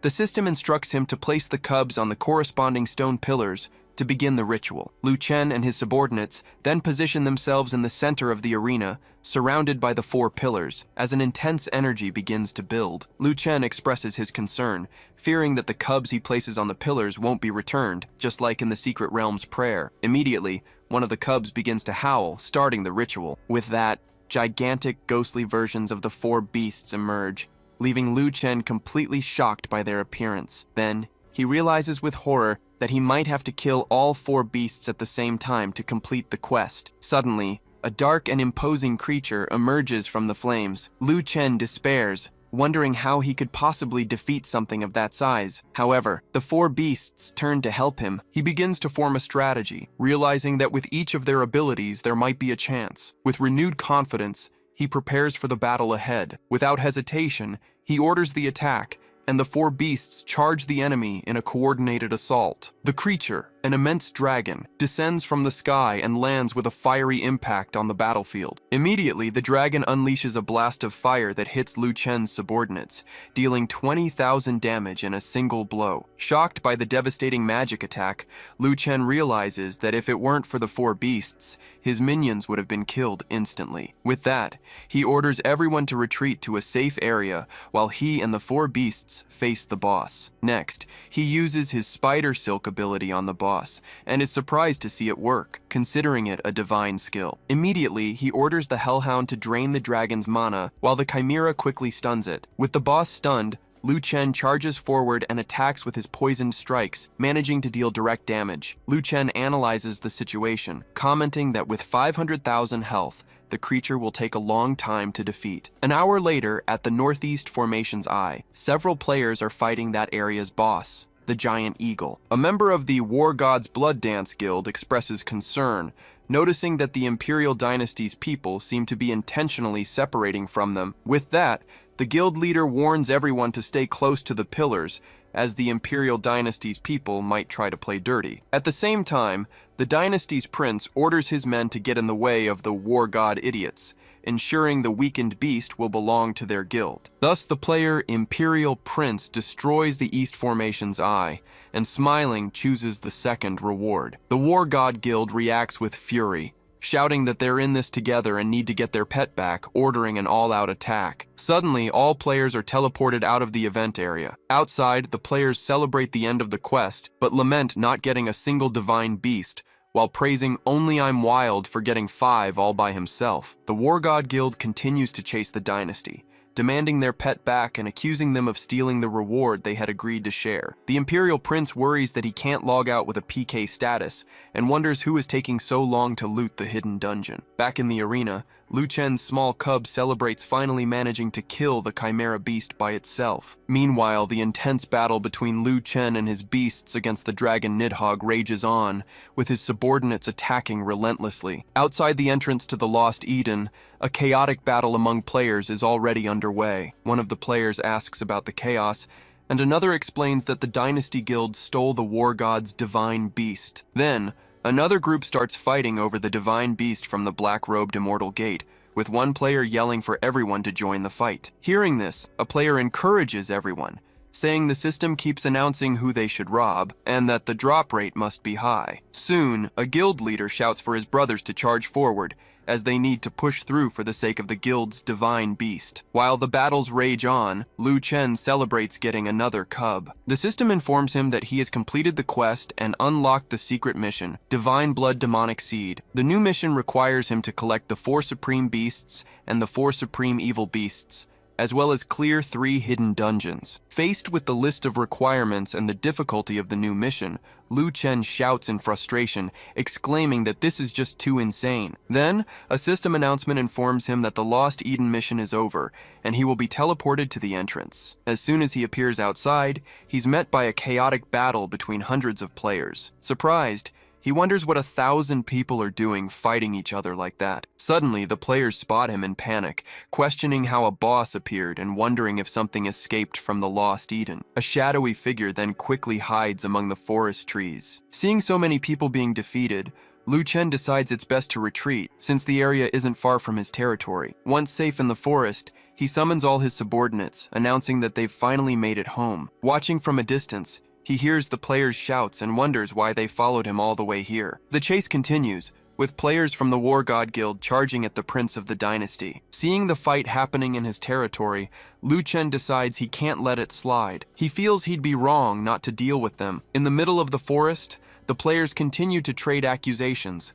with the Prince of the Dynasty being called a despicable villain and a liar. At that moment, Lu Chen's subordinates emerge and ambush the players, breaking up the fight. Defeated, the Prince of the Dynasty clutches the item he managed to get, a small fairy inside a sphere of energy. Lu Chen then collects the players' rewards and realizes the system announced who destroyed the eyes to encourage theft, since the drop rate was 100%. With the items in hand, he calls his partners to try and get the last remaining one. He then advances with his team, celebrating the fact that the last eye of the formation hasn't been taken by anyone yet. Meanwhile, a team of players is fighting a low-health boss, and a female player shouts not to let it escape. Suddenly, Lu Chen appears and attacks the players. They lament the arrival of the strongest boss and wonder what this place is. With all the items collected, Lu Chen celebrates having activated the secret mission, Supreme Evil Beast. The new mission instructs him to choose one of the 4 evil beast hearts and enter the ghost beast's lair for the final confrontation. Based on his experience from last time,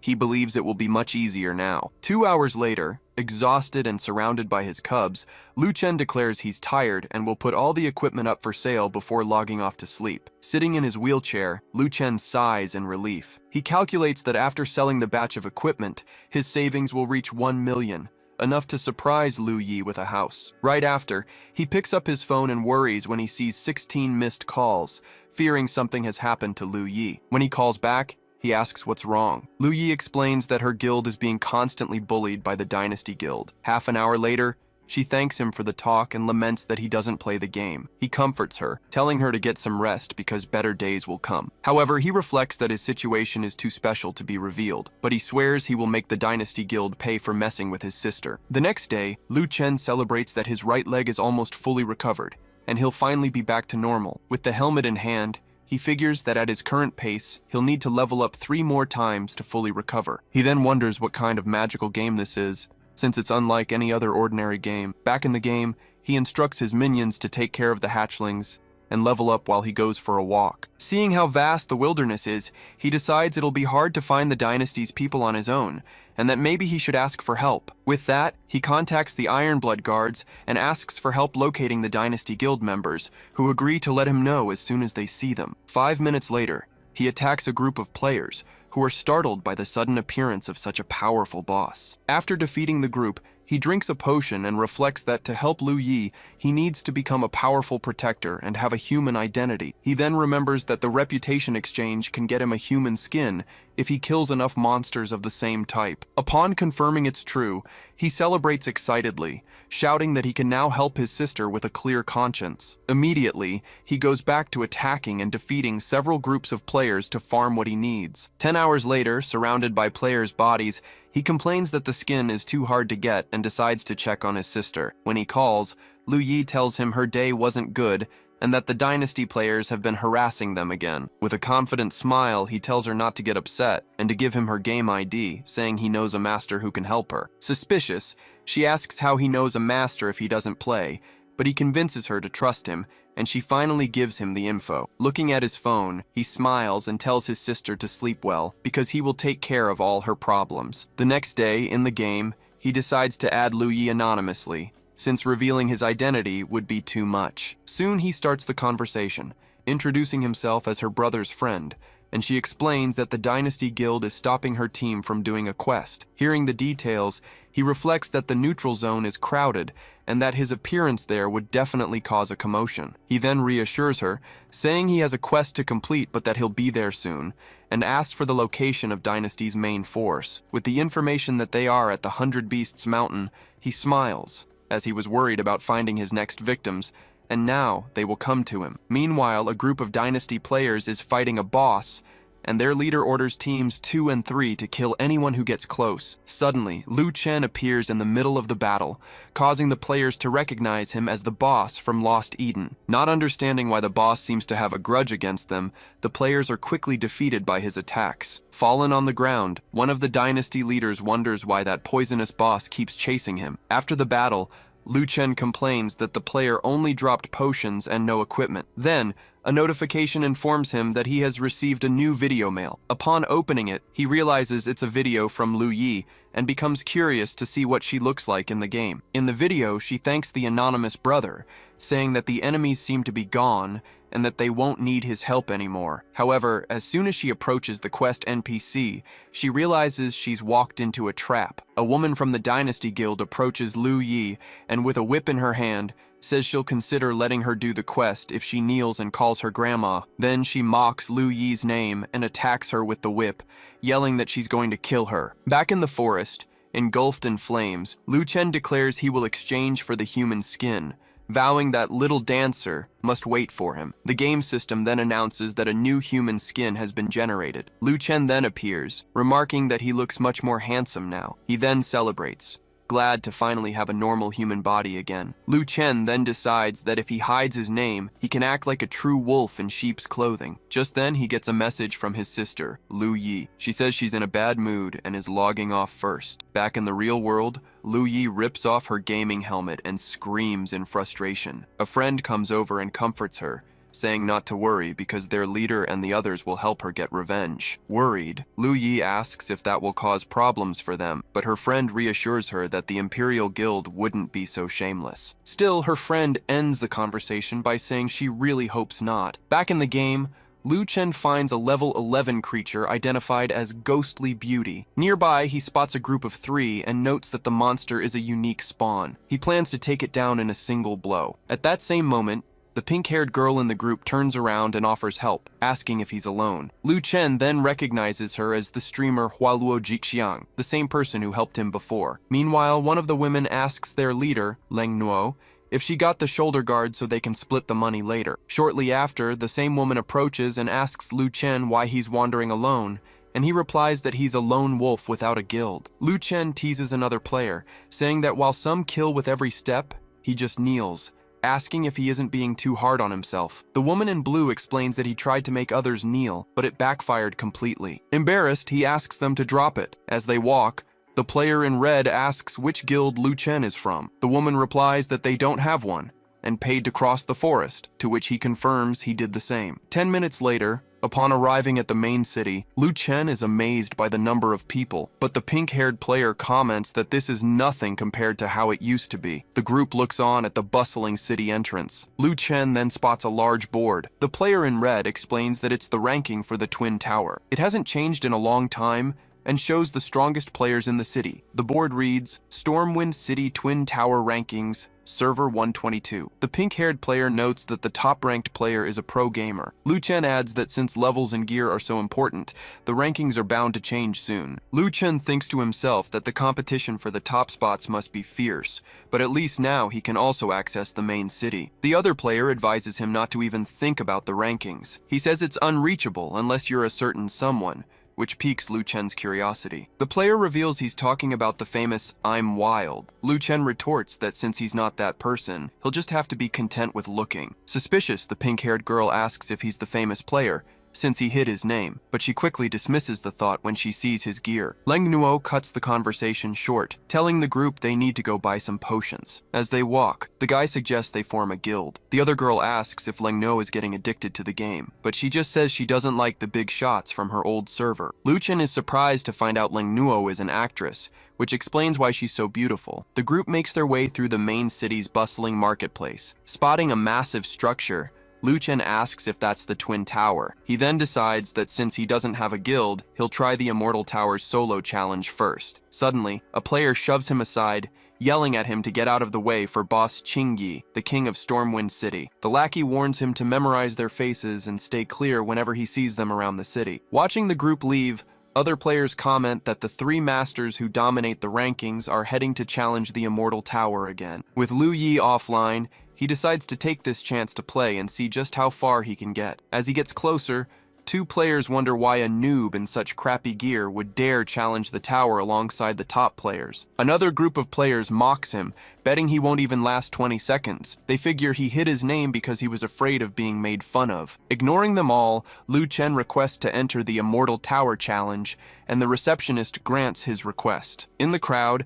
a player yells for everyone to stop paying attention to that fool and focus on the three powerhouses. Another player comments on the newbie's guts. Surprised, Leng Nuo's companion asks if the anonymous player really went in, and she confirms he did. He then assumes the newbie doesn't know anything and will be ridiculed for having his stats displayed, but Leng Nuo cuts him off, warning that the challenge has already begun. Soon the screen displays the top three players, Qingyi Taoge, Master of Yuming Valley, and Longteng Zhantian, as they begin the challenge. The pink-haired girl notices that only the anonymous player hasn't shared his screen. Leng Nuo tells them to focus on learning from the master's videos. Inside the tower, Qingyi Taoge charges at a creature and declares that this time, he'll break his previous record. The challenger faces his opponent with full determination. Outside, the group is surprised to see that the anonymous bro lasted 15 seconds. They consider inviting him to their team for his skill. 2 minutes later, other spectators are shocked that the newbie is still in the tower. They speculate he must have found some kind of system bug. Seeing that 3 minutes have passed,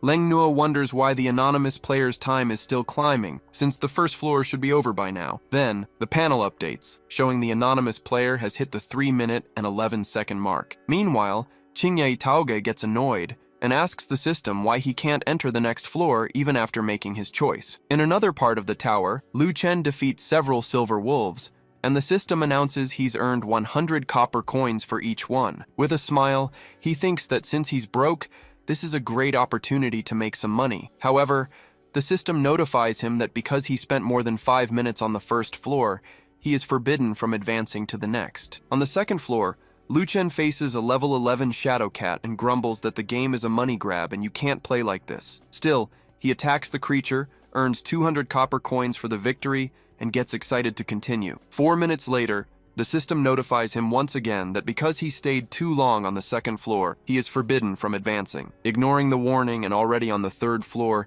he celebrates having accumulated almost 40 silver coins, calling the place a paradise for making money. Outside, the spectators react with disbelief, shouting that it's impossible for a newbie to have gotten this far and that it must be a bug. Leng Nuo's group is also astonished by his strength, and she wonders, incredulously, how long he can last in the challenge. At 2 minutes and 38 seconds into the trial, the player Longteng Zhantian is struck in his battle. At the same moment, the Master of Yuming Valley also seems to be defeated by his opponent. Meanwhile, Qingyi Taoge complains that the system is acting strange, but concludes it's a good chance to rest so he can reach the 4th floor. Soon after, he too is informed by the system that he is forbidden from advancing to the next floor for exceeding the time limit. Now on the 4th floor, 38 seconds into the trial, Taoge admits he won't last much longer, but that this is already his best result. As he leaves the tower, he comments on the difficulty of the last floor, and the crowd hails him as the #1 player. One of his followers congratulates him for being the first to reach the 4th floor,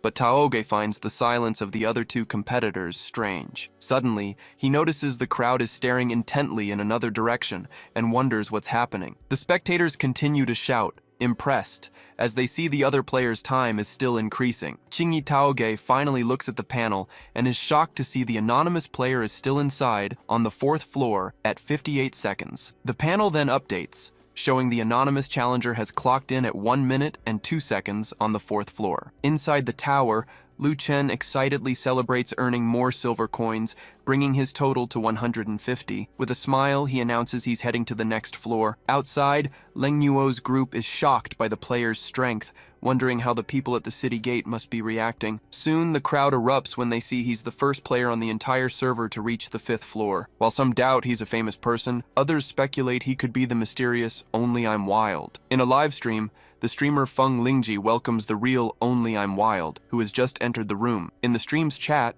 the player announces that since someone reached the 5th floor, he'll go check it out. Lu Chen then reflects that this way, no one will think he's the famous player, as revealing his identity would be inconvenient. He decides he can't clear too many floors so as not to overdo it, and that 5 is enough. After 2 minutes and 19 seconds, Lu Chen declares he's earned 200 silver coins and that it's time to go. As soon as he exits the tower, he's surprised by what he sees outside. He is then stunned by the huge crowd surrounding him. Leng Nuo's colleague approaches and congratulates him, in disbelief that he actually reached the 5th floor. The player begs him to teach him his secret, but Lu Chen just tells him to keep running without stopping. Qingyi Taoge approaches furiously, demanding to know how he pulled it off with such bad gear. He yells that it's impossible to pass floors with just movement skills. While his followers accuse him of cheating, Taoge orders him to talk, because this is his territory. Lu Chen replies that he has no obligation to answer, but that he can tell him one thing. He then warns him not to shout, because from now on, this place is no longer his territory. After the confrontation, Lu Chen turns his back and walks away, leaving Taoge's group behind. One of Qingyi's men reflects that,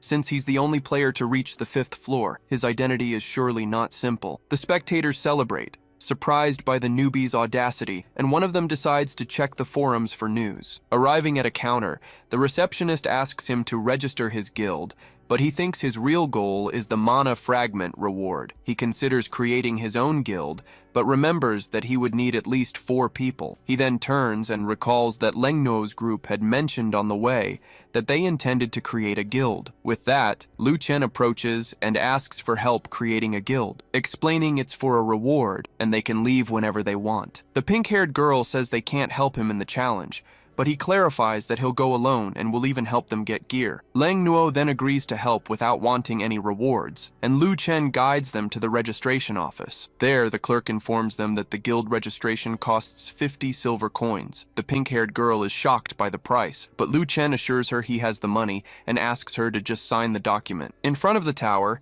he thanks the group and announces that the Raging Wave Guild is officially established. Now he can challenge the Demon Ceiling Tower. Leng Nuo offers to accompany him, suggesting they can help split the damage, but he kindly refuses the offer. Then, Lu Chen turns to the crowd and asks why they're all standing around like spectators instead of leveling up. The people react in shock, shouting that he's a madman for entering the Demon Tower alone, a challenge meant for guilds. Soon, the panel displays the score for the Furious Wave Guild, clocking in at 11 seconds on the 1st floor. Leng Nuo's group watches anxiously, but the pink-haired girl says she has complete faith in the anonymous brother's victory. 4 minutes later, the spectators are in an uproar when they see that he, all by himself, has reached the 2nd floor. Elsewhere, a woman pours herself some water and comments in surprise that someone has broken Qingyi Taoge's record in the Immortal Tower. Lu Yi's colleague asks if it was the famous Only I'm Wild who surpassed him, but she clarifies it was an anonymous player.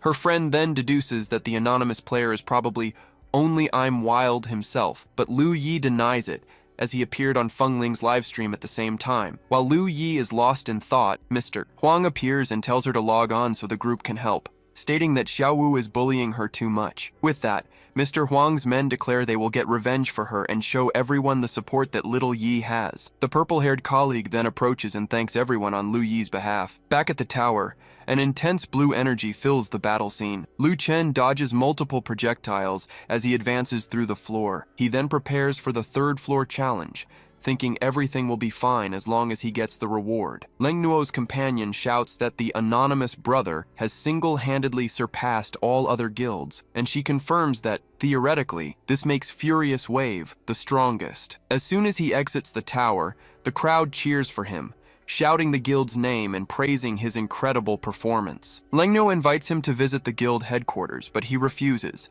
explaining he doesn't have the energy to manage one. The pink-haired girl then asks if he'll meet them in the future to level up together, and he says goodbye, stating he will if fate allows it. In the crowd, players comment that the rise of Furious Wave is changing the scene, and that they will surely become the #1 guild. Excited, the player in red celebrates now being an elder of the strongest guild on the server. He remarks that it seems surreal for the strongest guild to have only 4 members, but the pink-haired girl tells Leng Nuo that this is an opportunity. The girl explains that since the leader doesn't care, they can manage and expand the guild, taking advantage of its prominent name at the city gate. Despite Leng Nuo's hesitation, her friend insists there's nothing inappropriate about it, as anyone who wants to can join, and they can do quests together. With that, Leng Nuo asks Shibu to go and ask the anonymous brother if he agrees with the idea. As he walks away, Lu Chen realizes he's in his real appearance and needs a mask so his sister won't recognize him. Soon, Shibu catches up to him and asks for permission to manage the guild themselves, and Lu Chen agrees, saying he has no objections. Shibu celebrates excitedly at the positive response. With the mask now in hand, Lu Chen wonders how his sister, Lu Yi, is doing. Elsewhere, Lu Yi and her group, led by Mr. Huang, face a woman with a whip and her allies. Mr. Huang tries to resolve the dispute by asking them to step aside, as they don't want to cause any trouble. The purple-haired woman confronts him, asking who he thinks he is to say he doesn't want trouble. Annoyed, Mr. Huang retorts that her people started the trouble for no reason and shouldn't be so arrogant. With a smirk, she reveals she decided to attack the other girl simply because she didn't like her name and appearance, daring him to do something. Furious with her response, Mr. Huang orders all his men to charge. In that same instant, the woman turns and cries for help, telling the crown prince that someone is trying to bully her. In response, a blonde man appears with his own group and asks who is bold enough to bully his woman. Upon seeing the crown prince's arrival, Lu Yi despairs, but Mr. Huang calms her down and tells her not to panic,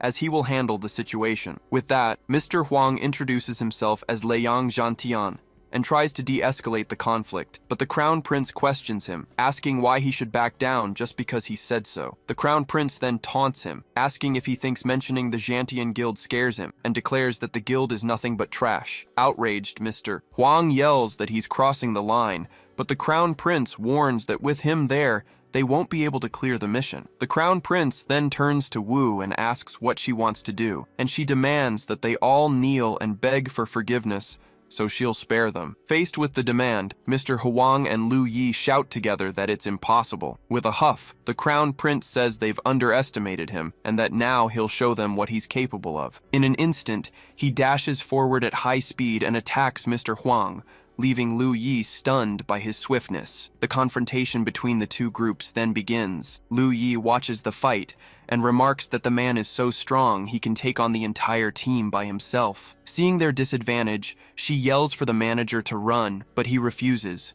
stating that they are a team and will fight together. Quickly, the crown prince's allies overwhelm and defeat Mr. Huang's companions. With a contemptuous smirk, the crown prince comments that their unity is touching, but they're still just a bunch of trash. He then turns to Lu Yi and says her friends' deaths are her fault, offering her a chance to kneel and beg for mercy. Lu Yi, however, raises her sword and defiantly replies that he can dream on. The crown prince charges forward to attack and yells that he'll be waiting right there for her. Soon after, Lu Yi and her companions reappear at the resurrection point. As soon as she finds her colleague, Lu Yi asks about the manager, and she replies that he went to find the guild leader to try and intervene. With that, Lu Yi mentions that someone is looking for her and that she'll respond first. In a message exchange, Lu Yi warns her anonymous brother not to go, but he assures her there won't be a problem, which leaves her confused. She insists that going there is suicide, but he replies that it's not yet known who will die, so she tells him the manager is trying to contact the guild leader. Returning,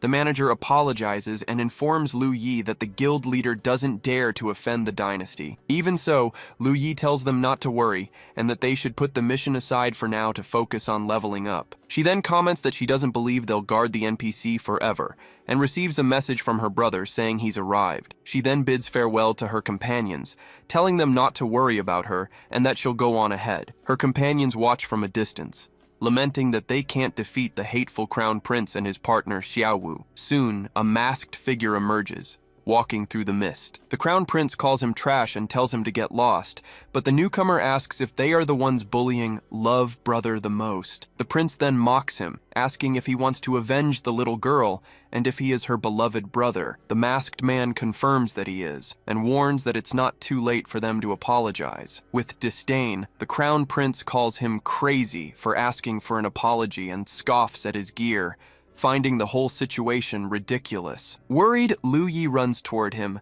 begging him not to mind her and to run away quickly. He, however, reassures her, telling her not to worry, as he will take care of these few pieces of trash. The crown prince questions him for daring to oppose the imperial dynasty, while his partner scoffs at his arrogance. One of the henchmen offers to finish him with a single blow, but the prince orders them not to let him die so easily. Lu Yi tries to convince him to run, but he insists it's fine, as he always finishes what he starts. With a contemptuous shout, the henchman charges forward to attack. In that same instant, Lu Chen lands a direct hit with his weapon, sending him flying. The man falls to the ground, defeated, leaving everyone in silence. The scene shocks everyone. They watch the situation unfold with expressions of total disbelief. Not understanding what happened, the purple-haired woman questions the situation, and the prince speculates it must be a system bug. Lu Chen then takes a stance and gives them one last chance, telling them to apologize or they'll all end up on the ground. Furious, the crown prince yells at him to stop pretending and orders his men to advance, claiming they aren't afraid. With that, all the prince's followers rush to attack at once. With a single move, Lu Chen defeats multiple enemies simultaneously. In an instant, almost all his opponents are down and defeated. Terrified by the opponent's damage output, one of the men asks the prince what to do. He screams for everyone to run. Then, Lu Chen leaps towards him, warning that it's too late to run, as the crown prince screams for him to wait. With a single, powerful blow, Lu Chen takes down the last henchman trying to attack. From a distance, some onlookers recognize the nameless brother and are shocked to see someone daring to provoke the player who took first place in both towers. Lu Chen then approaches the fallen crown prince and warns that now it's his turn, making him beg for his life and admit his mistake. Even with the apology, he strikes him one last time. Next, the player turns to the purple-haired woman and demands an apology, threatening that her guild will never know peace otherwise. Terrified, she kneels on the ground and begs for forgiveness, and Lu Chen begins to give his answer. He then states that a simple apology won't end the matter and that she still needs to take a beating. As proof of her sincerity, the woman offers a golden hammer to Lu Yi. The crowd recognizes the item as the suishi, a priceless weapon, and reacts with shock and envy. Lu Yi's colleague approaches, impressed that she knows someone powerful enough to defeat an entire guild alone, and asks for an introduction. With that, Lu Yi thanks her nameless brother, and out of curiosity, asks who he really is. The masked player introduces himself as Nameless, a friend of her brother, while she refuses the gift, saying it's too valuable. She stands there holding the weapon, watching him in silence. He then insists she keep the weapon, saying it would be a waste to throw it away since he doesn't need it. He then declares that her problems are now his problems too, and that she can call him whenever someone bullies her. As he walks away, her colleague comes closer and tells little Yi that she doesn't have to worry anymore. Now in the territory of Renai Peak, Lu Chen interacts with a small creature while being watched by guards. Lu Chen then reflects that the most important thing right now is to level up and get new equipment. Next, he gets ready with his 7 minions and 3 fools, summoning them to level up together. After hitting level 15 and getting a new combo talent, he decides to look for new dungeons to explore. Looking at the panel, he discovers that the Korean guild 3 Saints is trying to be the first to clear the Tiger King's cave. Soon, A system announcement informs that the Three Saints Guild has challenged all of China, vowing to be the first to clear the dungeon. With a smile, he comments on the rival guild's arrogance and invites everyone to check out the Tiger King's cave. Elsewhere, a player warns Lingzi that the Koreans have started a live stream from the dungeon to intimidate them. As they watch, they notice the rival guild has a higher level and good coordination, admitting they have some skill. Worried, the player wonders if their server will be defeated, but Lingzi replies that it all depends on whether only I'm Wild and Nameless take action. Inside the cave, Lu Chen defeats a tiger, and the system announces he's obtained a tiger fang. After taking down another creature, he receives tiger skin boots and other items as a reward. Excited by the high experience from the dungeon, he celebrates finding a green tier piece of equipment and decides to equip it. The system then displays the new item's stats, which increase defense, strength, and movement speed. Lu Chen then attacks a giant monster, exclaiming that the new boots are amazing. He then orders all his minions to advance together against the target on the right. By defeating another enemy, he gets a green tier tiger skin hat. Suddenly, the dungeon boss appears, roaring in his direction. He charges forward and starts attacking the powerful creature with multiple strikes. Elsewhere, Lingzi asks her colleague for the hat's stats, and she reports the defense, strength, and agility values. Shocked, Lingzi shouts that it's insane, and that the Three Saints Guild's power has increased again. Her friend then informs her that the Koreans are taunting them, and Lingzi calls out for only I'm Wild and Nameless. In that same instant, a system announcement reports that the dungeon boss, the Tiger King, has been defeated. Back in the cave, Lu Chen admires his new weapon and comments that the critical damage is so high he can't even look at it. Lu Chen attacks the dungeon boss, and the system announces he's obtained several tiger pelt and fang items. After clearing the cave, he's disappointed he didn't get any blue items, but the system congratulates him for setting a new record. Then, a notification reveals a hidden boss, and he wonders how the Korean server is doing. Meanwhile, on the stream, the Korean dungeon boss towers over the fallen players. Lingzi tells her friend that even though the rival guild has been defeated 5 times, they seem close to winning. 3 minutes later, one of the Korean players celebrates finally defeating the first boss. With 3 new green items in hand, he declares to China and Japan that the Three Saints Guild is the strongest. Worried, Lingzi's friend says it'll be impossible to compete now, as there's no way to form a team that strong on their server. Other players question why the server's heroes, Only I Am Wild, and the anonymous player, haven't made a move yet. Back in his dungeon, Lu Chen attacks the secret boss, a reddish creature with crystals on its back. After defeating the monster, he's surprised to get 2 blue items, a sword and a coat. Soon, the system displays the stats for the Shadow Wind Coat, a rare level 15 item. Excited about the new gear, he shouts that the item is amazing and decides to put it on immediately. Already wearing the new coat, he complains he's still in beginner shorts, and the system announces a second hidden boss. Annoyed by the wait, he grumbles about the other boss but hopes he'll finally get a pair of pants. On the Korean server, a guild leader yells at his team, now with new equipment, that they need to be careful and clear it in one go. Meanwhile, another group plots that as soon as they hit level 13 and get gear, they'll hunt down and kill the anonymous player. 12 minutes later, Lu Chen faces the second hidden boss, which launches an attack with rings of energy. Soon, the creature traps him inside an ice barrier. The monster then fires a beam of energy, which hits the ice prison where he is. The barrier shatters from the impact. He then exclaims that luckily, he has plenty of health and manages to break free from the attack. Next, Lu Chen leaps and counterattacks the boss with a powerful blow. The system announces the defeat of the ice-roaring tiger and lists the obtained talent fragments and quality points. Facing the fallen monster, he celebrates getting 2 blue items and 6th level fragments. He then reads the stats for the Black Ice Mantle and gets annoyed when he finds out there are matching pants for the item, but he didn't get any. Lu Chen speculates that there wasn't enough time for a third boss to appear and decides to try again later, earning him the title Tiger Hunter. With that, the system informs him that his new title increases all his base stats by 10%. The system asks if he wants to display his name on the dungeon ranking, but he orders it not to be displayed. Soon after, the official Chinese server leaderboard shows that first place was taken by an anonymous player in 41 minutes. The system informs Lu Chen that he can re-enter the Tiger King's cave in 30 minutes, so he decides to go out and hunt some monsters. As soon as he steps outside, he's surprised by the huge crowd waiting for him. The players comment on his incredible blue gear, and one of them recognizes him as the anonymous bro who cleared the cave. Annoyed by the crowd, he complains about why there are always people watching and quickly leaves the area. One of the onlookers speculates that he did it because of the Korean's arrogance,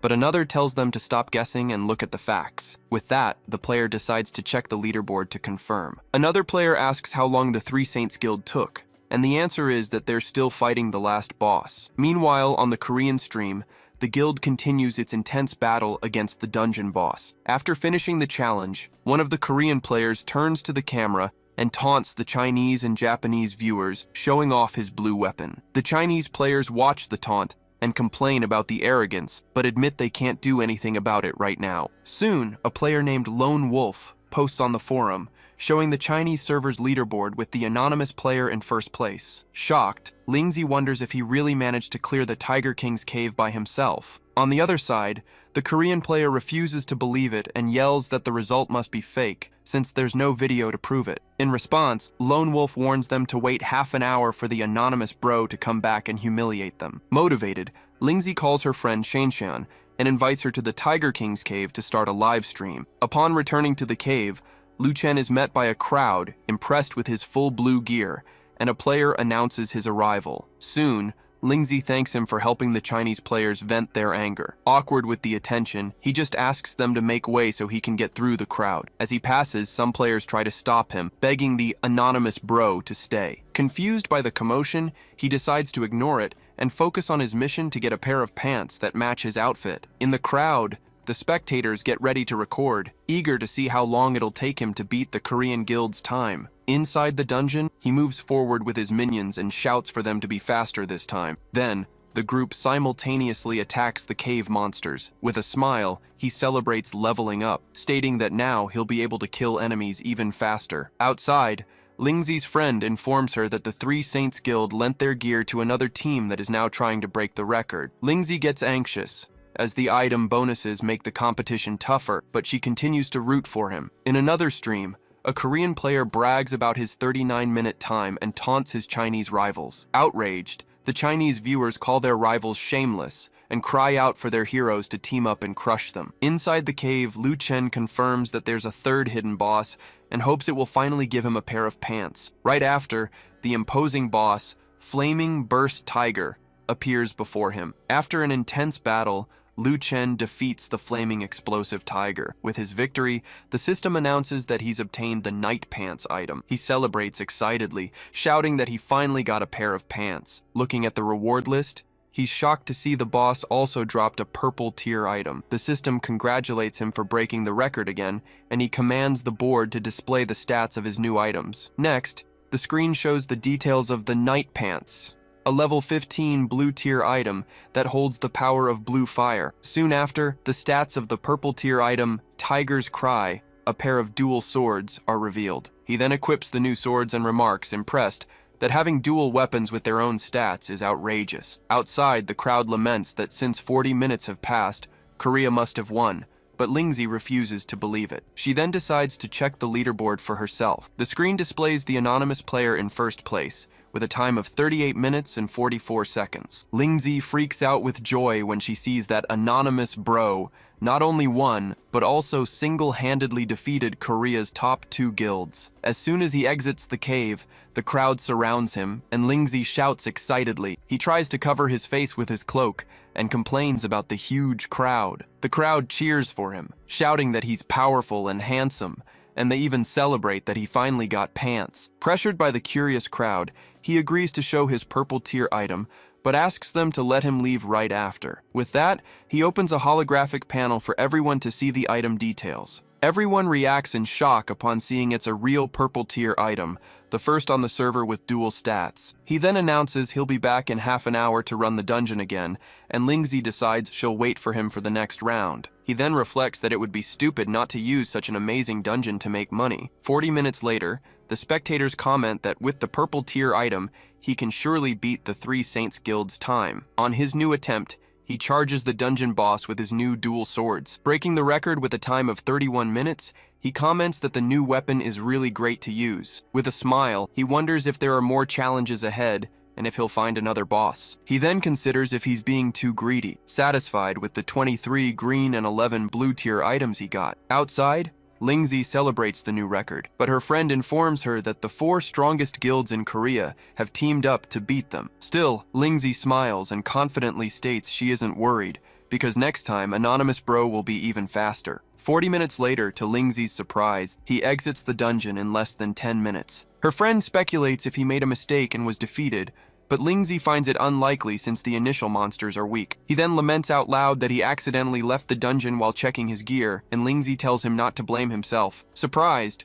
Lingzi questions him, asking if he really said he completed the dungeon. She then decides to check the leaderboard for herself. Shocked, she looks at the screen and is stunned by the score, wondering how it's even possible. Soon, the leaderboard reveals that the anonymous player has reached first place with a time of 9 minutes and 32 seconds. In disbelief at the 9.5-minute score, Lingzi is amazed he called it a mistake, and a player decides to post the picture for Korea. Soon after, the image of the leaderboard is shared on the forum with the taunt, "Koreans, did you see this?" On the other side, the Korean players yell that the score is impossible, unless he's a monster who farmed hidden bosses. Defeated, the Korean guild leader admits the gap is too wide and orders them to shut down the official website to avoid public outrage. Even with the victory, Liu Chen laments the mistake he made with his Tiger's Cry weapon. The surrounding crowd doesn't understand why he's blaming himself with such an incredible score, and one of them even jokes he'd love to make a mistake like that. With that, he decides he's explored the dungeon enough and is now going to sell the items he got. Just then,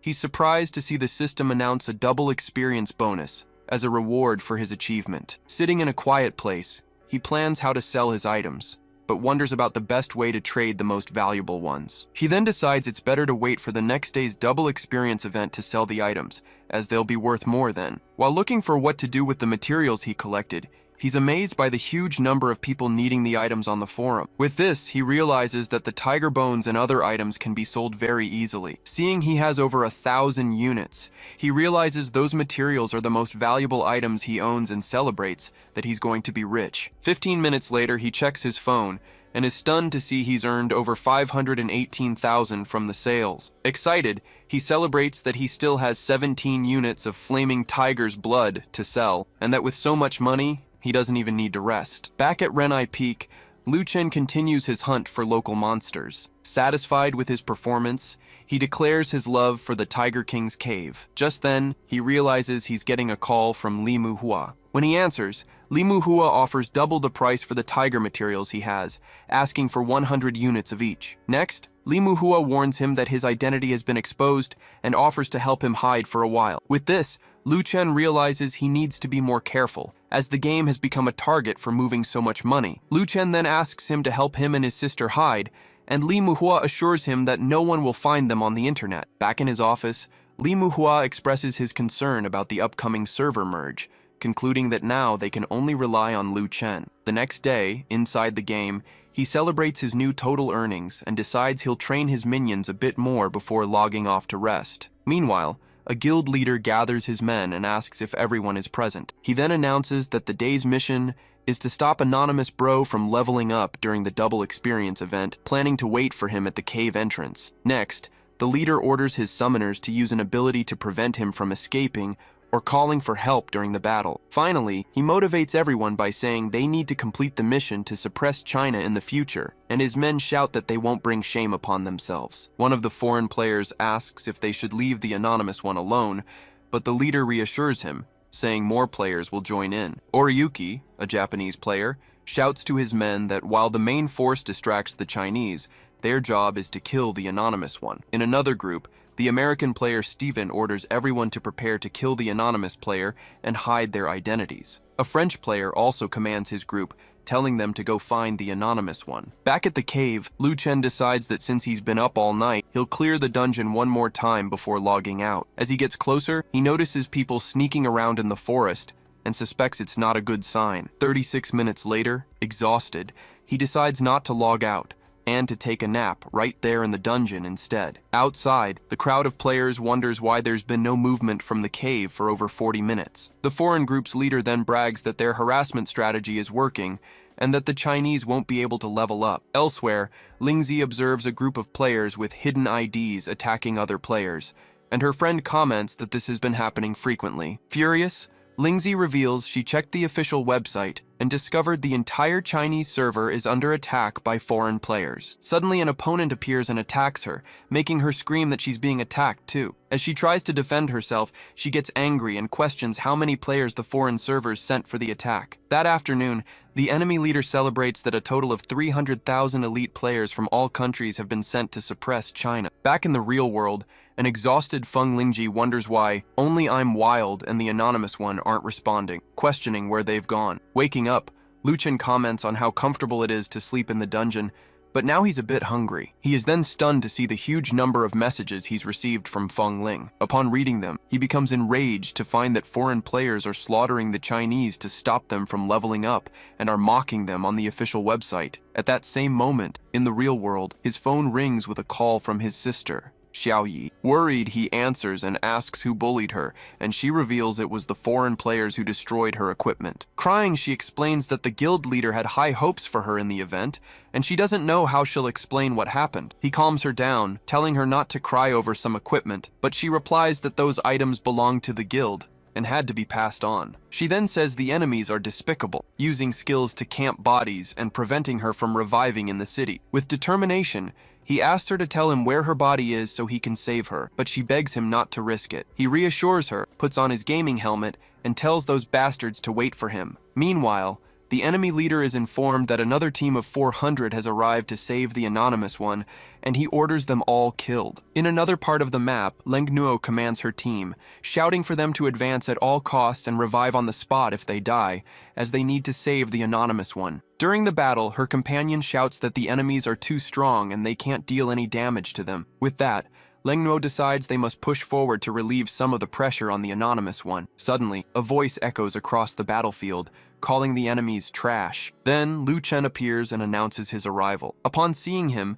the Chinese players celebrate, shouting that he's finally here. The enemy leader points his sword and confirms to his men that the anonymous brother has arrived. Furious after waiting for 7 hours, he orders everyone to focus their attacks on him and turn him to dust in seconds. Multiple enemies charge forward, hitting him with their special skills. Dozens of attacks hit him simultaneously, including Sword Spirit Strike and Blazing Cannon. To everyone's surprise, the attacks only deal 1 point of damage, leaving the enemy leader shocked and confused. Outside the battle, Leng Nuo and her companion comment on their guild leader's incredibly high defense. The enemy leader then theorizes that the only difference between the servers is the power of the divine beasts, and that the anonymous one must be the mysterious person who possesses them. With his swords in hand, Lu Chen thanks everyone for coming to save him, and promises he'll make the enemies pay 100-fold. He then activates his skills, Wind Movement, and Tiger Descends the Mountain. With a single blow, he deals over 1,000 points of damage to the enemy leader,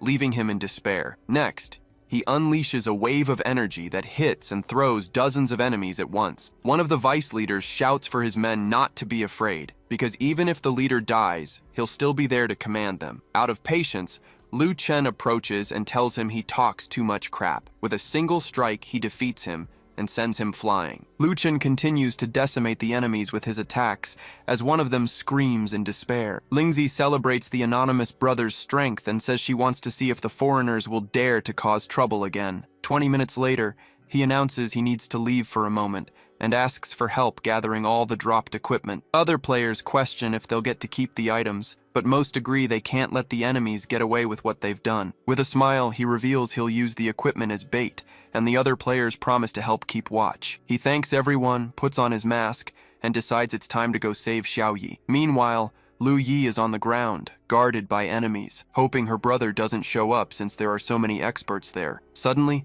a masked figure rushes in at high speed, defeating the enemies around her. Shocked, she wonders how it's possible that this person is her brother's friend. As she watches him fight, She admits to herself that he is incredibly strong. Soon, he approaches and tells her those items are hers now and should compensate for the lost fragments. She then asks if he really is her brother's friend, and he says yes, and that if she wants to thank someone, she should thank her brother. He then thinks to himself that the dungeon entrance should be almost ready. Back at the cave, Lang No and the others announce that the anonymous brother has returned, and they've already gathered the weapons. With a glow in his hand, he says to give the fish a little more bait. He then turns to Lang No and tells her to summon the bastards from the foreign servers. A player is stunned to see the bait is the tiger's cry sword itself, questioning if it's too high a price to pay. Angrily, Lingzi yells for them to notify the foreign servers and dares the 100,000 elites who threatened them to come and claim the reward. On a live stream, she taunts the foreign players,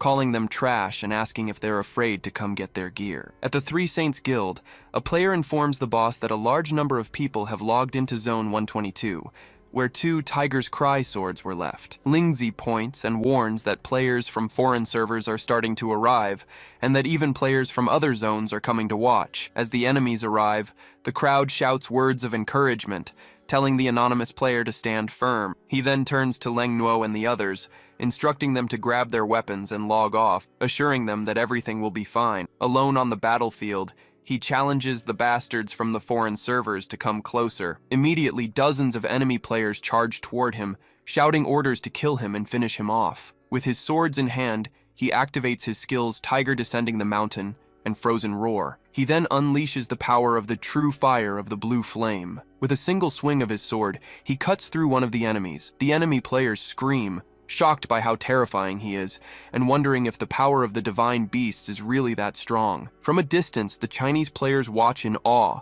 commenting that he's cutting them down like grass, and that thankfully he's on their side. After the battle, he approaches the surviving leaders and asks if they are the masterminds behind the attack on China's Double Experience event. The enemy leader accuses him of being arrogant for relying solely on the power of his divine beast. Lu Chen then thinks that everyone believes his strength comes from the divine beast, and decides to let them think that way. The enemies mock him, saying they are still losers, but he questions them, asking if their levels would be so high without the delay they caused. With his swords drawn, he warns that he didn't plan on taking the game so seriously, but they've pissed him off and now he's going to teach them a lesson. The enemy leader calls him a fool and a madman, screaming that he can dream on if he thinks they'll apologize. With a determined look, Lu Chen bets they will come to apologize in less than 5 days and says that now they can die. In an instant, he rushes forward and delivers a powerful blow that defeats the last enemies. Lingzi praises him, calling him her idol, but he warns that the matter isn't over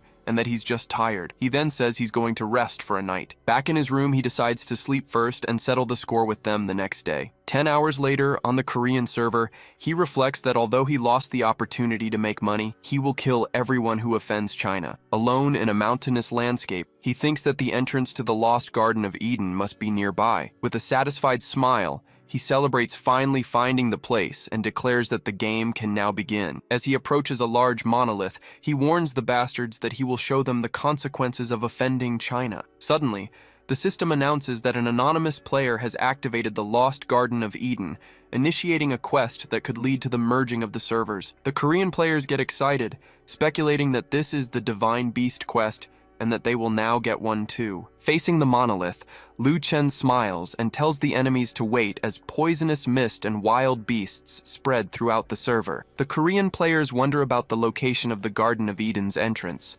but one of them comments that with so many players, they should find it soon. Suddenly, a female player screams that it's over there, as she is attacked by monsters at the location. The Korean leader orders them to start a live stream to show everyone how to get the Divine Beast, and for how long the anonymous player can remain arrogant. Elsewhere, Lingzi and her group watch in frustration, lamenting that the Korean server has found the garden and will now grow stronger. The Korean players celebrate, assuming that China is desperate, but one of them notices someone at the entrance. Suddenly, Lu Chen reveals himself and warns that to enter the Lost Garden, they'll have to get through him first. The Koreans react in shock, recognizing the purple equipment and wondering how the anonymous player got there. The Chinese players watch the stream and cheer, with one girl shouting that she wants to marry him for his bravery. The Korean leader yells for them not to be afraid, as the mist in the area weakens attributes and corrodes equipment. With that, the players charge forward en masse, shouting that with so many of them he won't stand a chance. Lu Chen, however,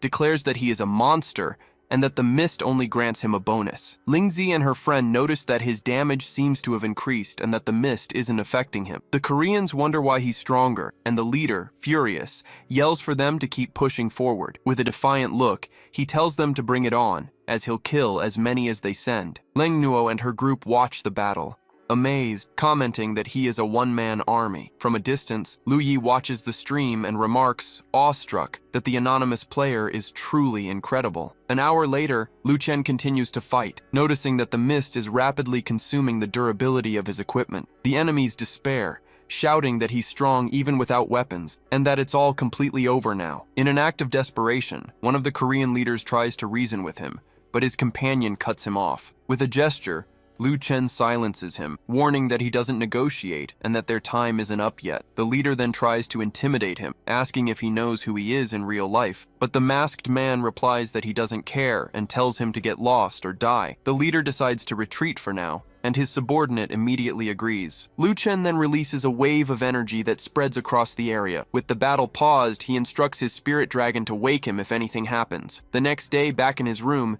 he celebrates that the enemies didn't even try to investigate, which made everything easier. In the main city of the Korean server, a dense purple mist covers the streets. Players scream in panic, realizing they can no longer leave the city, and that the Korean server is doomed. Suddenly, the officers of the Korean Guild Alliance appear and sincerely beg for Mr. Anonymous's mercy. Outside, the Chinese players celebrate the victory, laughing at how the enemies, once so arrogant, are now admitting their mistakes. Back in the garden, Lu Chen prepares for the final blow and warns that if they don't want to die, they should get the hell out. Indignant, one of the Korean leaders accuses him of being a sore winner, questioning his intentions. Raising his swords, Lu Chen declares that if he's going to be a sore winner, so be it. He warns that the 7 nations can dream on if they think the attack on China will end like this. The Korean leader accuses him of disrupting the game's order, shouting that it's an outrage. With contempt, Lu Chen asks if they considered that when they attacked China,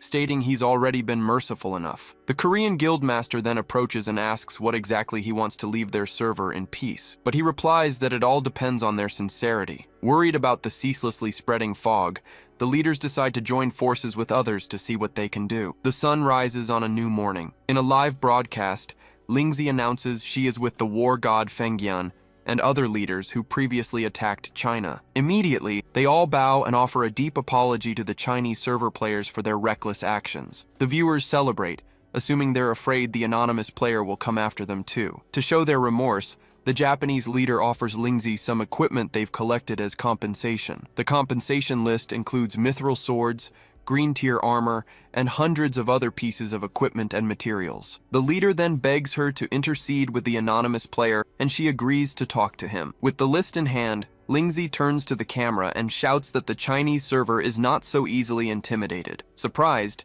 she announces that the guild alliances from the other 5 countries have also contacted her, and she will now distribute the equipment to everyone. At the Korean Guild's headquarters, the leader laments that the anonymous player refuses to accept their apology and decides to seek him out again. Back in the game, they bow before Lu Chen, admitting their mistake and begging him to let them go. He asks if they truly understand what they did. He agrees to let them go, but demands 4 divine beasts, in addition to the same compensation the other countries offered. The leader tries to negotiate. With a firm gaze, Lu Chen warns that there's no negotiation and tells them not to make him regret it, as it was thanks to him they found the misty forest. With that, the leader agrees to the terms, and Lu Chen tells him to inform the Chinese guilds to send people to their location. Soon, Lengnuo and her group arrive, thanking him for the opportunity, while others praise him and say they bow before him. Lu Chen then invites them to enter and get the divine beasts, but his companion questions if they shouldn't guard the entrance. With a smile, he says it's not necessary, as he wants to see if they dare to break the agreement. An hour later,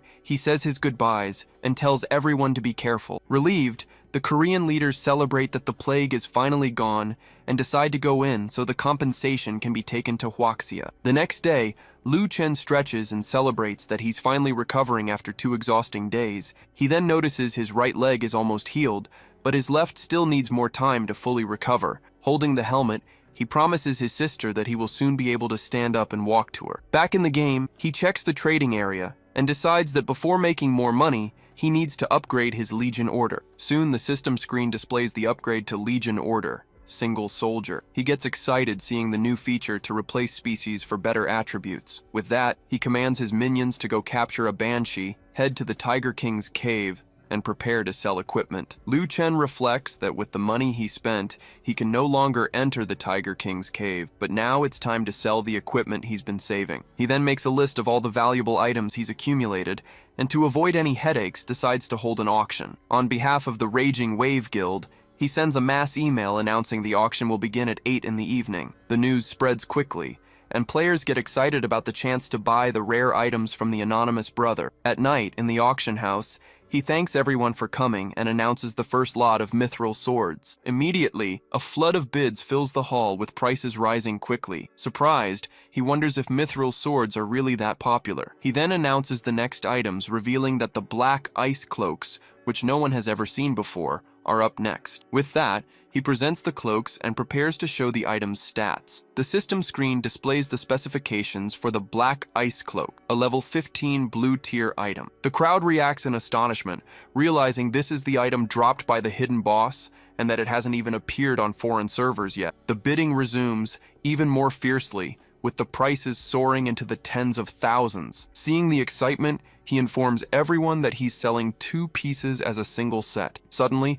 a player raises a paddle with a bid of 100,000. Awkwardly, he wonders if all this fuss is really necessary, since the truly good items haven't even come up yet. With 2 bangs of the gavel, the cloak set is sold for 100,000. Right after, he presents the 3-piece Tiger King sets, whose stats leave everyone amazed. With that, he announces the starting bid for the sets is 100,000. Immediately, the bids skyrocket, jumping from 110,000 to 170,000 in seconds. He then announces the main event of the evening, the Tiger's Cry swords, and thinks excitedly that he's going to make a fortune. The system displays the incredible stats of the purple tier dual swords. The crowd erupts in euphoria, commenting that the stats and special effects are insane, and it's a perfect weapon for showing off. With a starting bid of 150,000, the prices shoot up, quickly surpassing 210,000. He then thinks that with the 60 tiger's blood and 20 tiger's heads he still has left, the night is destined to make him a huge fortune. Back in his room,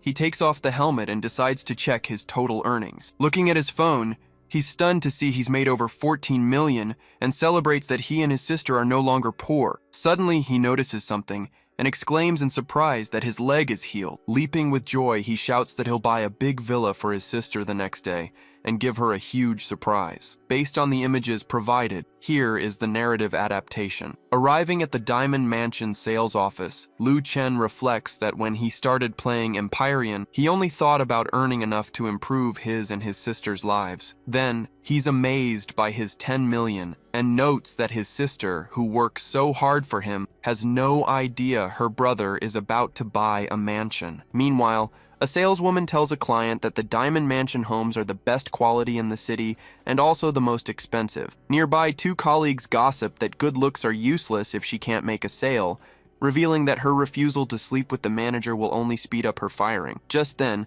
the saleswoman is lamenting another failed sale as Liu Chen walks into the office. One of the colleagues dismisses him as a poor guy, deciding the other one should try to pitch a sale to him. With that, the saleswoman approaches and asks if he's interested in the mid-range or high-end apartments, but Liu Chen declares he's there to see the mansions. Suddenly, he recognizes her as his schoolmate, Su Xiaowei, and wonders how she ended up as a saleswoman. Unaware, Su Xiaowei offers to give him a presentation on the properties, but Liu Chen cuts her off, asking to just see the houses. So, she asks if his car is outside so she can follow him, but Liu Chen replies that he doesn't have a car. 2 co-workers mock the situation, saying it's weird to want to buy a mansion without a car, and that only Su Xiaowei would be foolish enough to take him. Despite this, Su Xiaowei offers to take him to the mansion area on her electric scooter, and he readily accepts. During the ride, Liu Chen asks Su Xiaowei if she really doesn't recognize him, revealing who he is. Surprised, she says she heard he was disabled, while Liu Chen happily confirms he's all better now and asks about her. With a serious expression, Su Xiaowei replies that her situation is a long story. Liu Chen then figures out the manager is deliberately making things hard for her,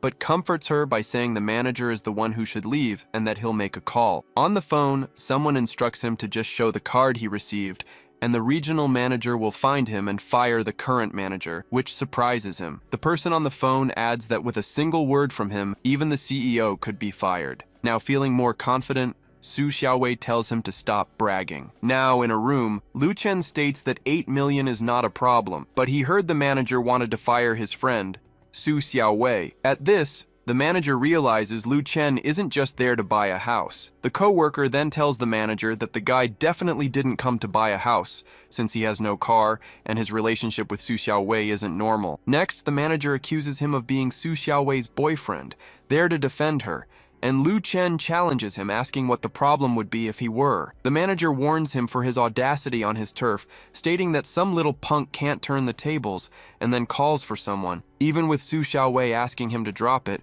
Lu Chen assures her he'll take care of that insult on her behalf. Then, Lu Chen places a card on the table and asks if the manager has ever seen it before, receiving the reply that it's a never-before-seen diamond card. Lu Chen explains it's normal for someone at his level not to know the card, and suggests he ask his superiors, but the manager accuses him of trying to trick him. Upon calling his boss, the manager is informed that a diamond card is a very big deal, and its owner is no ordinary person, receiving orders to treat him with respect. The manager then despairs, thinking it's all over, as the boss is coming personally because of such an important card. At that moment, a man accompanied by security guards enters the place, asking who dares to cause trouble at Diamond Mansion. The manager screams for everyone to get out, and even when a guard reminds him that he was the one who called them, he denies it and yells at them to leave. Immediately after, the manager apologizes, saying he was wrong and blind not to recognize his importance, begging for forgiveness. The scene leaves the manager in tears, while the co-worker who mocked him watches the turn of events in complete shock. Lu Chen tells the manager to wait for his supervisor,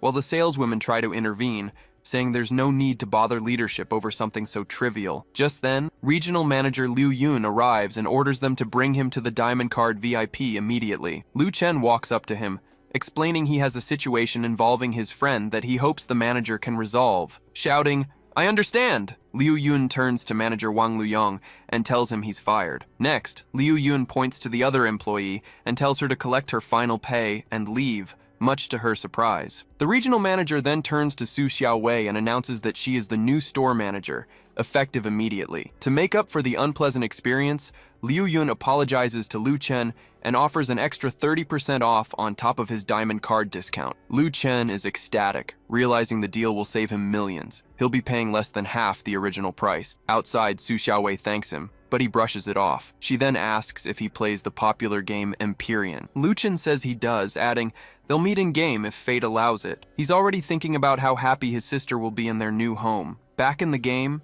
in the chaotic graveyard, he realizes that at level 17, he can no longer hunt the Tiger King. He decides to face 1,000 banshees to level up instead. Lu Chen then charges a group of banshees alone, defeating them. After the fight, he finds a stone gate and wonders if it could lead to a new map. A small girl's spirit materializes before the gate, begging for help and saying she's in a terrible situation. Having defeated enough banshees, Lu Chen asks the girl if she has a quest for him. She confirms, but warns that it can only be completed solo. A quest window opens, detailing the task of purging resurrected spirits. Lu Chen celebrates when he sees the reward is finally the ancient heart. Lu Chen accepts the quest and pushes the gate open to enter. Inside, he realizes these must be the level 22 elite resurrected spirits, and that the quest is going to be really tough. He attacks one of the enemies, but quickly realizes they're immune to all his strikes. The spirits then counterattack with magic spells that deal considerable damage. He realizes the enemies only use high-damage mana attacks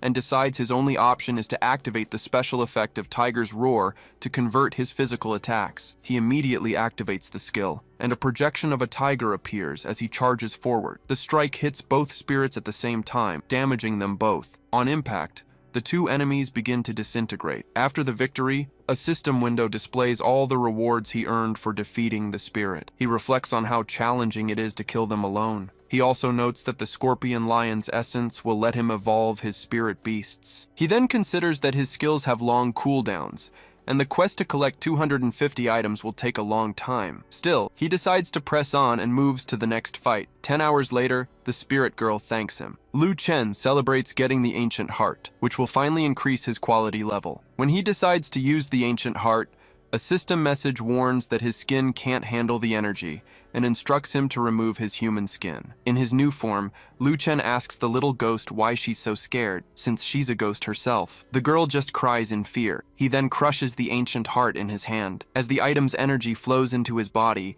he commands a check of his attributes. A system window displays his new stats. He's now level 18 with a 5-star quality, revealing his Black Bolton form. He celebrates the incredible boost to all his stats, including attack and defense, and decides to see what other quests are available. Lu Chen tells the child to stop crying because it's creepy. He then asks her about the next quest. Resigned to her reaction, he decides to change back to his normal form, wondering if he's really that ugly, especially to a ghost. Back in his human form, he tells her to speak. The girl thanks him and asks if he can kill another 3,000 resurrected spirits. Lu Chen is shocked by the number, exclaiming that those things are incredibly hard to kill. Still, he accepts the quest, admitting she's relentless. The Cleanse the Spirits completely quest window appears. He decides to merge the undead bloodline to at least gain an area of effect attack. Once the undead bloodline is activated, it begins to lower the physical defense of all nearby enemies. Shouting, "Let's do this!" he launches an area attack at the spirits. The new power strikes multiple enemies at once. He celebrates that he can now attack 6 at a time,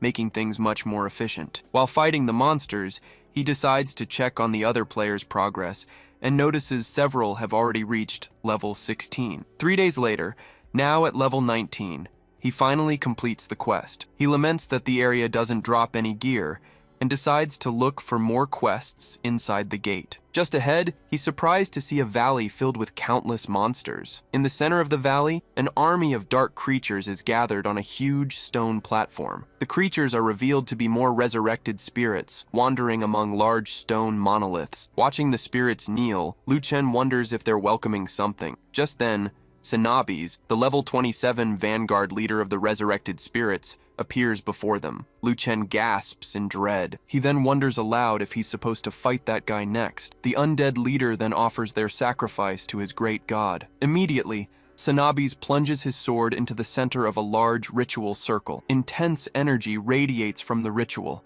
as he stands at the center of the formation. Shocked, Lu Chen realizes the boss is sacrificing his own minions. Concluding he can't win, he decides it's better to just turn in the quest. He quickly returns to the gate's entrance. The ghost girl thanks him. He remarks that with the 2 ancient fragments, he can finally upgrade 2 more talents, choosing the werewolf's critical strike and the tiger demon's combo. With his new triple critical hit and triple combo skills, he celebrates his newfound power and decides he needs to get more ancient fragments. He then asks Xiaomin if she needs any more help. She says he's already done so much, but Lu Chen insists it's no trouble. She agrees to give him a new quest, but warns him of the extreme danger. He declares that danger is his favorite thing. A new quest called Stealing Mana appears. It explains he must steal mana from the soul-sacrificing formation. Lu Chen calculates that 100,000 mana is enough to create a divine beast. He figures that at this rate, he'll end up fighting Sanabi sooner or later anyway. Back in the valley, Lu Chen sees that Sanabi's hasn't appeared yet. He deduces he'll have to enter the formation to steal the mana. Just then, a circular portal opens in one of the stone monoliths. He then realizes the quest left a loophole for players to collect mana. He decides to meditate to cultivate it. As soon as he sits inside the formation, he starts gaining thousands of points of pure mana. He notes that the process is effective and surprisingly fast. Suddenly he opens his eyes, sensing an approaching presence. He then panics, seeing Sanabis arrive before he could finish stealing all the mana. Desperate, Lu Chen clasps his hands and prays to all the gods, begging not to be seen by that guy. He then plunges his sword into the ground, releasing a wave of energy inside the ritualistic circle. Suddenly, Sanabis' sword glows with a new energy. Looking around, Sanabis wonders why the effect is weaker than he imagined, asking himself if someone might be causing trouble. With the mana theft mission finally complete, Lu Chen quickly retreats from the area. In his hand, he holds the pure mana that was collected in the form of a small sphere. Back to safety, he asks Xiaomin for more quests. She calls him Benefactor and asks for his help to destroy Sanabis. With a nervous expression, Lu Chen suggests that maybe she should find someone else. Xiaomin reassures him, explaining that because he stole the mana, Sanabis now has only 1/10 of his original strength, making Lu Chen realize there's a chance. She continues, revealing that Sanabis's death will open the Gate of the Dead, an important clue to finding the Gate of Ragnarok, which Lu Chen recognizes as part of his main quest. A system window displays his main quest, Divine Blood and Demonic Seed, which requires him to complete several dungeons, including Ragnarok. The quest progress screen confirms that the Ragnarok dungeon is still incomplete. With that, Lu Chen finally accepts the quest, and a grateful Xiaoman promises to help him. The new quest, Kill the Watchdog, appears, describing that this is Sanabis's moment of greatest weakness and the best time for a counterattack. The quest details then specify that he must cooperate with Xiaoman to kill Sanabis within 5 hours, and that the enemy will grow stronger if he dies. The quest reward is then revealed, the Ghost Pet Xiaoman, of purple rarity and unique per server. Seeing the quest information, Lu Chen is impressed, exclaiming that a purple ghost pet sounds amazing. Back at the ritual site, he notices the boss and the monsters are gone, and asks Xiaoman to tell him about her abilities so he can come up with a strategy. Ignoring him, Xiaoman dives into a crevice in the rocks, and he yells at her not to act on her own. Resigned, Lu Chen decides the best thing to do is follow her. Inside the crevice, they find a red orb pulsating with energy. Lu Chen asks if that orb in the center of the formation is what activates it, but Xiaoman interrupts him, ordering him not to touch it. When he asks what's wrong, she asks if he knows of the 3 divine orbs, and Lu Chen replies that he only knows about the Dragon Balls. Xiaoman then explains that the orb is a powerful imitation, capable of killing with a single touch, and reveals that her entire family was sucked into it. She warns him that he can't take it now, and that they must deal with Sanabis first, and Lu Chen agrees. Meanwhile, Sanabis is seen waiting in a cave. Lu Chen suggests a plan where she draws the attack so he can strike, but Xiaoman scolds him,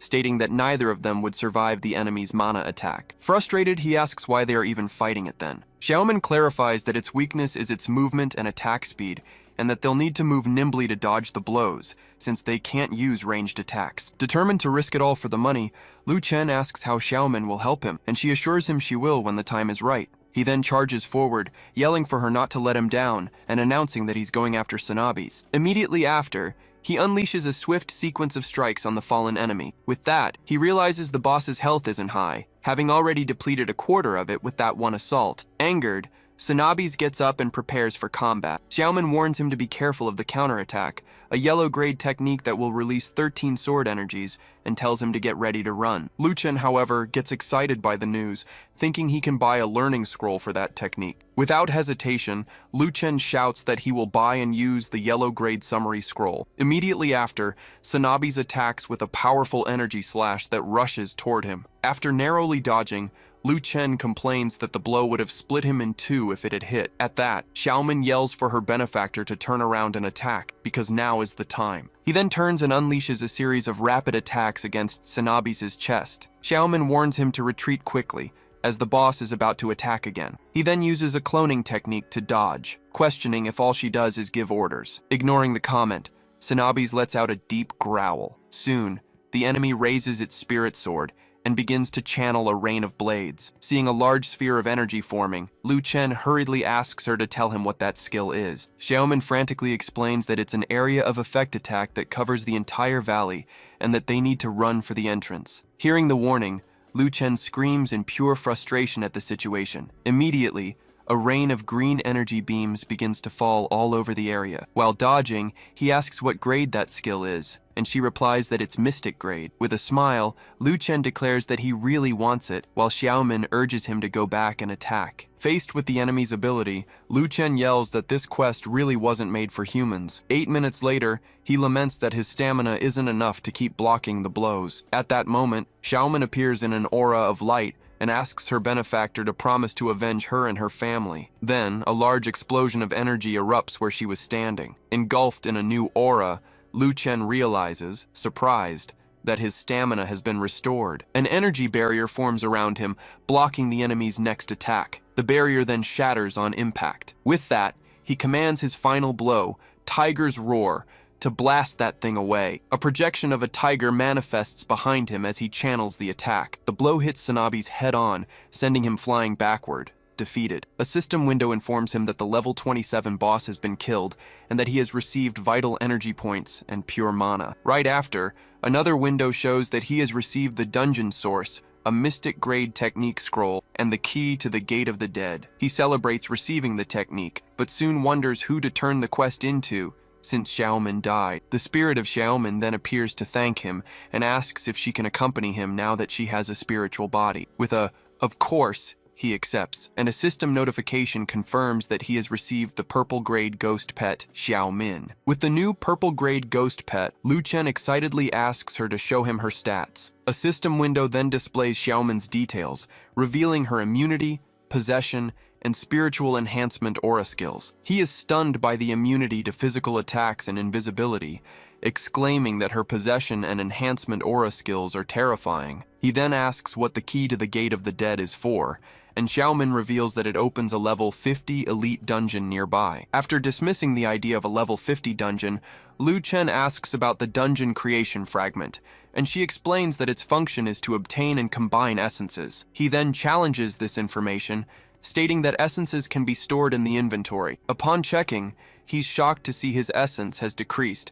concluding that he needs to create a dungeon to feed his divine beasts. Together with his beasts, he decides that before returning to the city, he first needs to feed them. While reviewing his inventory, he checks all the new items he has accumulated, including the pills, fragments, and technique scrolls. Finally, he decides to use the items he's won, commenting that he'll finally have a proper area of effect attack after learning the yellow grade technique. In a city square, Qingyi Taoge attacks Leng Nuo with his sword. Leng Nuo quickly manages to block the strike with her own blade. While Xu Bu praises Leng Nuo's strength, her companion notes there's still a level gap between them, and their opponent isn't using his full power. Qingyi Taoge then compliments her, but says it's a shame, as he no longer wants to play with her. He then strikes her with a swift blow that lands squarely. Surprised by the attack, she prepares to use one of her techniques. Leng Nuo then unleashes her skill, 10,000 Sword Burst. Standing over his defeated opponent, Qingyi Taoge calls her trash and says the battle proved the Raging Wave Guild doesn't live up to its reputation. Kneeling,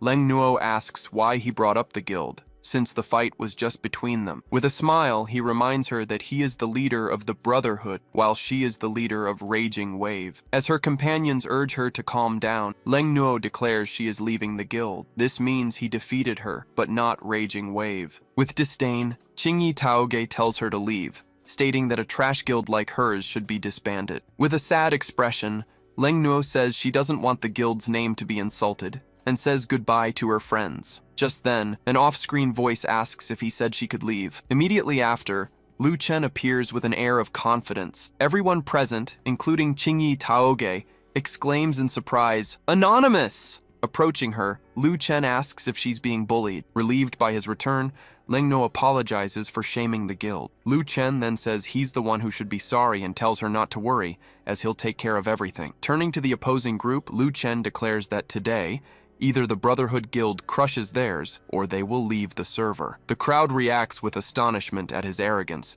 questioning if he can really crush the guild with that gear. Qingyi Taoge confronts him, saying things have changed. Since he was the first to reach the 8th floor of the Immortal Tower, his guild is now the strongest. Lu Chen agrees to a battle outside the city to settle the score and challenges him, saying his only fear is that the other won't keep his promise. At this, the surrounding players get excited, talking about the fight and deciding to watch. Outside the city gates, members of both guilds gather for the imminent confrontation. Some onlookers comment that the Raging Wave side looks disorganized and outnumbered compared to the Brotherhood. Qingyi Taoge then announces that the Brotherhood will give them the first move, but if they lose, they must leave this area. As Leng Nuo tries to organize her troops, Lu Chen approaches and asks what they're doing. Shibu says they'll give it their all in the group battle, but Lu Chen cuts him off, declaring that he alone is enough. Taking a step forward, Lu Chen warns everyone to get one thing straight: nobody touches his people. The Brotherhood members react with indignation, accusing him of arrogance and shouting for him to see the power difference between them. Qingyi Taoge then orders his men to advance, shouting that they have 200 more people and that they must kill. Facing the charge, Lu Chen asks if their magic defenses are higher than those of the thousands of spirits he can kill with a single blow. He then leaps and unleashes a powerful area of effect attack called Giant Tower Sweep, with the energy of a tiger's roar. The crowd wonders if Anonymous has gotten conceited, thinking the legend of the war god is about to end. Shibu's companion asks Leng Nuo if he can do it, but they both agree that fighting like this is too reckless. Qingyi Taoge then challenges him for daring to face them head-on, vowing to tear him to pieces to avenge his past shame. With a look of contempt, Lu Chen replies that, unfortunately, he isn't worthy. Immediately, he launches the first strike of his giant tower sweep technique. The onlookers are amazed by the power of this area of effect technique they've never seen before. The first wave of energy hits several enemies, felling them instantly. Shocked, Qingyi Taoge wonders what kind of area of effect technique deals over 1,000 damage in a single hit. Then Lu Chen continues to deliver a sequence of arcing strikes. Seeing his fallen comrades, Qingyi Taoge despairs as he realizes most of them have already been defeated. With this, he realizes they were all wrong. Anonymous didn't disappear, he just went to a stronger world. Immediately after, Qingyi Taoge himself is struck and falls to the ground, defeated. In a state of shock, Lengnuo's companion exclaims that everyone was dead in 10 strikes, while Lengnuo questions how that's even possible. The onlookers wonder why he keeps swinging his sword, and one of them explains it's to intimidate them and prevent anyone from reviving. Alone on the field, Lu Chen continues his strikes, ensuring no enemy rises again. Victorious in the middle of the battlefield, Lu Chen oddly wonders where the screams and applause are. In complete shock, one of the onlookers shouts that this guy is definitely not human. His guildmates celebrate their leader's unbelievable power, declaring that now they'll see who dares to bully them. He then decides to forget the applause and get straight to business, announcing he's heading to the Twin Towers. The crowd stirs at the news that Anonymous is going to the Twin Towers, predicting the day will be interesting. Everyone rushes to the tower, shouting to hurry up so they don't miss the show. Inside the tower, Lu Chen uses his technique to easily defeat a monster. With a determined look, he decides that this time he'll clear more floors so he won't have to come back so often. Outside, a group watches in disbelief, questioning how he finished a floor that should take 3 minutes in just 10 seconds. A female player informs everyone that they saw Anonymous take only 13 seconds to reach the 5th floor and suggests they place bets on which floor he'll reach. While one player bets on the 12th floor, citing the increasing difficulty and that his leader only made it to the 8th, she worries about the 15th floor's difficulty. Lang Nuo then bets 2,000 on the 15th floor, regretting she can't bet higher, while her friend praises the guild leader's strength. On the 12th floor, Lu Chen finally notices he can no longer clear all the monsters instantly. Seeing that it took him 3 minutes, the crowd declares he's hit his limit and bets he'll make it to the 14th floor at most. A female player then announces in amazement that Anonymous has reached the 15th floor, and her friend complains that other servers are accusing them of cheating. With a confident smile, the first player says she believes Brother Anonymous can climb even higher. The guild members celebrate that Brother Anonymous has reached the 16th floor and that now everyone else has lost their bets. In shock, the crowd exclaims that he's already climbed to the 17th floor, realizing he hasn't lost any health even with so many attacking him. Meanwhile, Lu Chen pushes through the 18th and 19th floors, facing increasingly stronger monsters. On the 20th floor, he attacks a giant stone golem. After the battle, he laments that he's still too weak, admitting he can't defeat the monsters on that floor. Outside, 2 players comment that what he did is humanly impossible, while Lu Chen ignores them and just shows off. He then decides to keep fighting the monsters in the tower, since the spiritual source fragments are the only way to improve the source in his territory. To gather resources, he returns to the 7th floor, realizing it will take a long time for the others to catch up to him. Faced with his performance, the crowd disperses, commenting that it's demoralizing and that the Raging Wave Guild is now completely invincible. Lengno approaches to thank the guild leader. He replies that she doesn't need to thank him, as he's not a good leader, and the guild owes everything to them, deciding to keep only the spiritual source fragments and distribute the rest. Shocked by his generosity, she questions how this can be, and he advises her to pay more attention to magic cultivation after level 25. Before leaving, Lu Chen tells her he sent a friend request, and that she should let him know if anyone bullies her. As she watches him walk away, Lengnuo reflects that the guild leader didn't completely ignore them. Nearby, 2 players comment that if magic becomes prominent after level 25, it means Anonymous is already above that level, which terrifies them. Lu Chen considers that since everyone is in the underground mine dungeon, his high level will prevent him from gaining experience, so he decides to look for a hidden boss. Outside the mine entrance, a crowd of players gathers. In the midst of the group, several players shout for teammates, specifying the classes and skills needed for the dungeon. With that, Lu Chen decides to discreetly enter the dungeon to see if he can find a secret area. Inside the cave, he quickly advances against the local monsters. Next, he comes face to face with a large ogre monster, the dungeon boss. After defeating it, he comments that, being only level 23, the boss wasn't worth it, and that he was hoping to find a hidden dungeon. A system window then congratulates him on the new record, and announces that he has awakened a hidden dungeon, causing him to celebrate the discovery. Shortly after, an alert informs him that the Abyssal Zombie King is approaching, and 5 minutes later, he prepares for the enemy's arrival. Suddenly, a massive monster leaps toward him. The creature reveals itself as the level 30 Abyssal Zombie King, a diamond rank hidden boss. As he attacks, Lu Chen complains about the monster's ugliness and notes that its level is too higher than his. He then gets into a combat stance wielding his 2 swords. After being hit, he suffers from several negative effects, including blocked meridians and external bleeding. Surprised by the effects, he exclaims that the enemy is too strong. He then braces himself to face the enormous and threatening Abyssal Zombie King. As he defends against the blow, Lu Chen realizes it's no wonder the level 30 diamond rank boss took a quarter of his health with a single hit. Even so,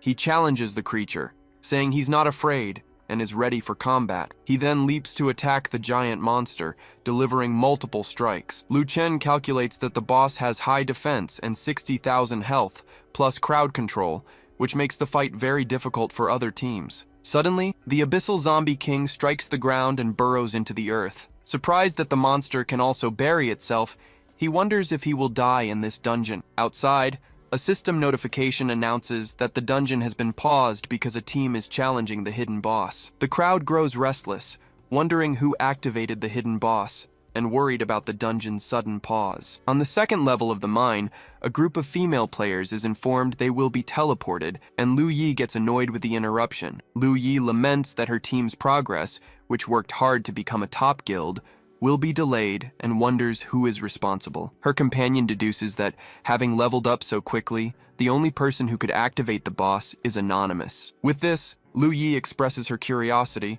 saying she's heard of Anonymous before, but this time she wants to see what he's like. Back in the battle, Lu Chen shouts for Xiaomin to make him invisible, and a woman who suddenly appeared replies that she understands. He then leaps away as the ground where he stood is destroyed by the emerging boss. After landing, Lu Chen complains that hiding underground makes the boss truly impossible to attack. The hidden boss emerges from the ground right beside him. Lu Chen positions himself behind the monster, which doesn't seem to have noticed his presence. With this, he realizes that while he's invisible, the boss can't see him, which gives him a good opportunity. Seizing the chance, he delivers multiple blows to the enemy and ensures that this time, he won't let the monster hit him again. He then prepares to continue the assault against the creature. Half an hour later, with the boss defeated, a system window displays all the rewards, including health points, talent fragments, and several level 30 items. Excited by so many good items, he decides to check the dungeon recruitment order first. Upon receiving the qualification to recruit the Zombie King,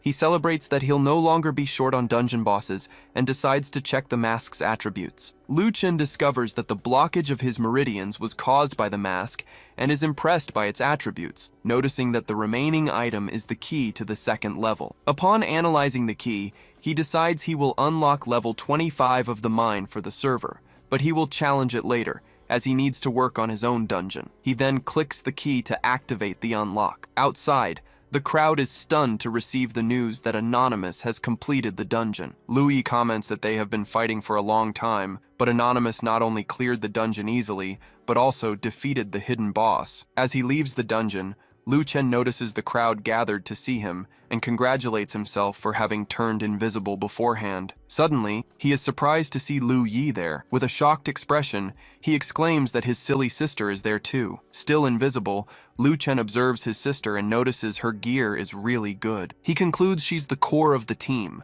but he doesn't know her level. So, he decides to give her a light tap to check her HP and get an idea of her level. The tap deals an unexpected amount of damage, and he yells for her to stop. As Lu Yi asks who's hitting her, Lu Chen panics and warns her to stop moving, as each step increases the damage by 10%. Then, her sword falls to the ground as she is defeated. In complete despair, he grabs his head and screams that there's no way he could have killed his own sister. A teammate approaches Lu Yi and asks what happened and who was attacking them. Relieved that her gear didn't drop, Lu Chen, now disguised, decides he needs to get out of there before she finds out. He then travels to a remote mountainous area. There, he decides to set up the dungeon at the foot of Renai Peak. The path will be blocked, making it easy to defend and hard to attack. With a gesture, he raises his hand, and a pillar of light descends from the heavens, creating the dungeon's entrance. He decides to go in first to see what the dungeon is like. Seeing not a single monster inside, he realizes he'll have to set everything up himself and decides to check the dungeon's attributes first. A system window displays the details of his personal dungeon, including entry conditions and access modes. Noticing a paid mode, he gets excited about the possibility of getting rich, concluding that owning a dungeon is a great way to make money. Analyzing the rules, he confirms the price is 1 yuan, and that copper coins also work. He decides to use the mixed mode, but first he'll level up the dungeon. After the dungeon is upgraded to level 20, he celebrates that charging 3 yuan per entry will create a very profitable business. Next, he sets the monsters to be leopards with maximum rewards, and the boss to be a level 20 abyss zombie that will drop exclusive items. With everything ready, he declares the dungeon open for business, while deciding that, for his part, he'll level up to 30 first. 10 minutes later, a group of players comes across the dungeon entrance, surprised it wasn't there before, and they decide to check it out. One player is blocked from entering and is shocked to read that it's a personal dungeon, and that players can create them. Another player explains that the dungeon's owner is a mysterious god of war, who monopolized the trading area before Anonymous,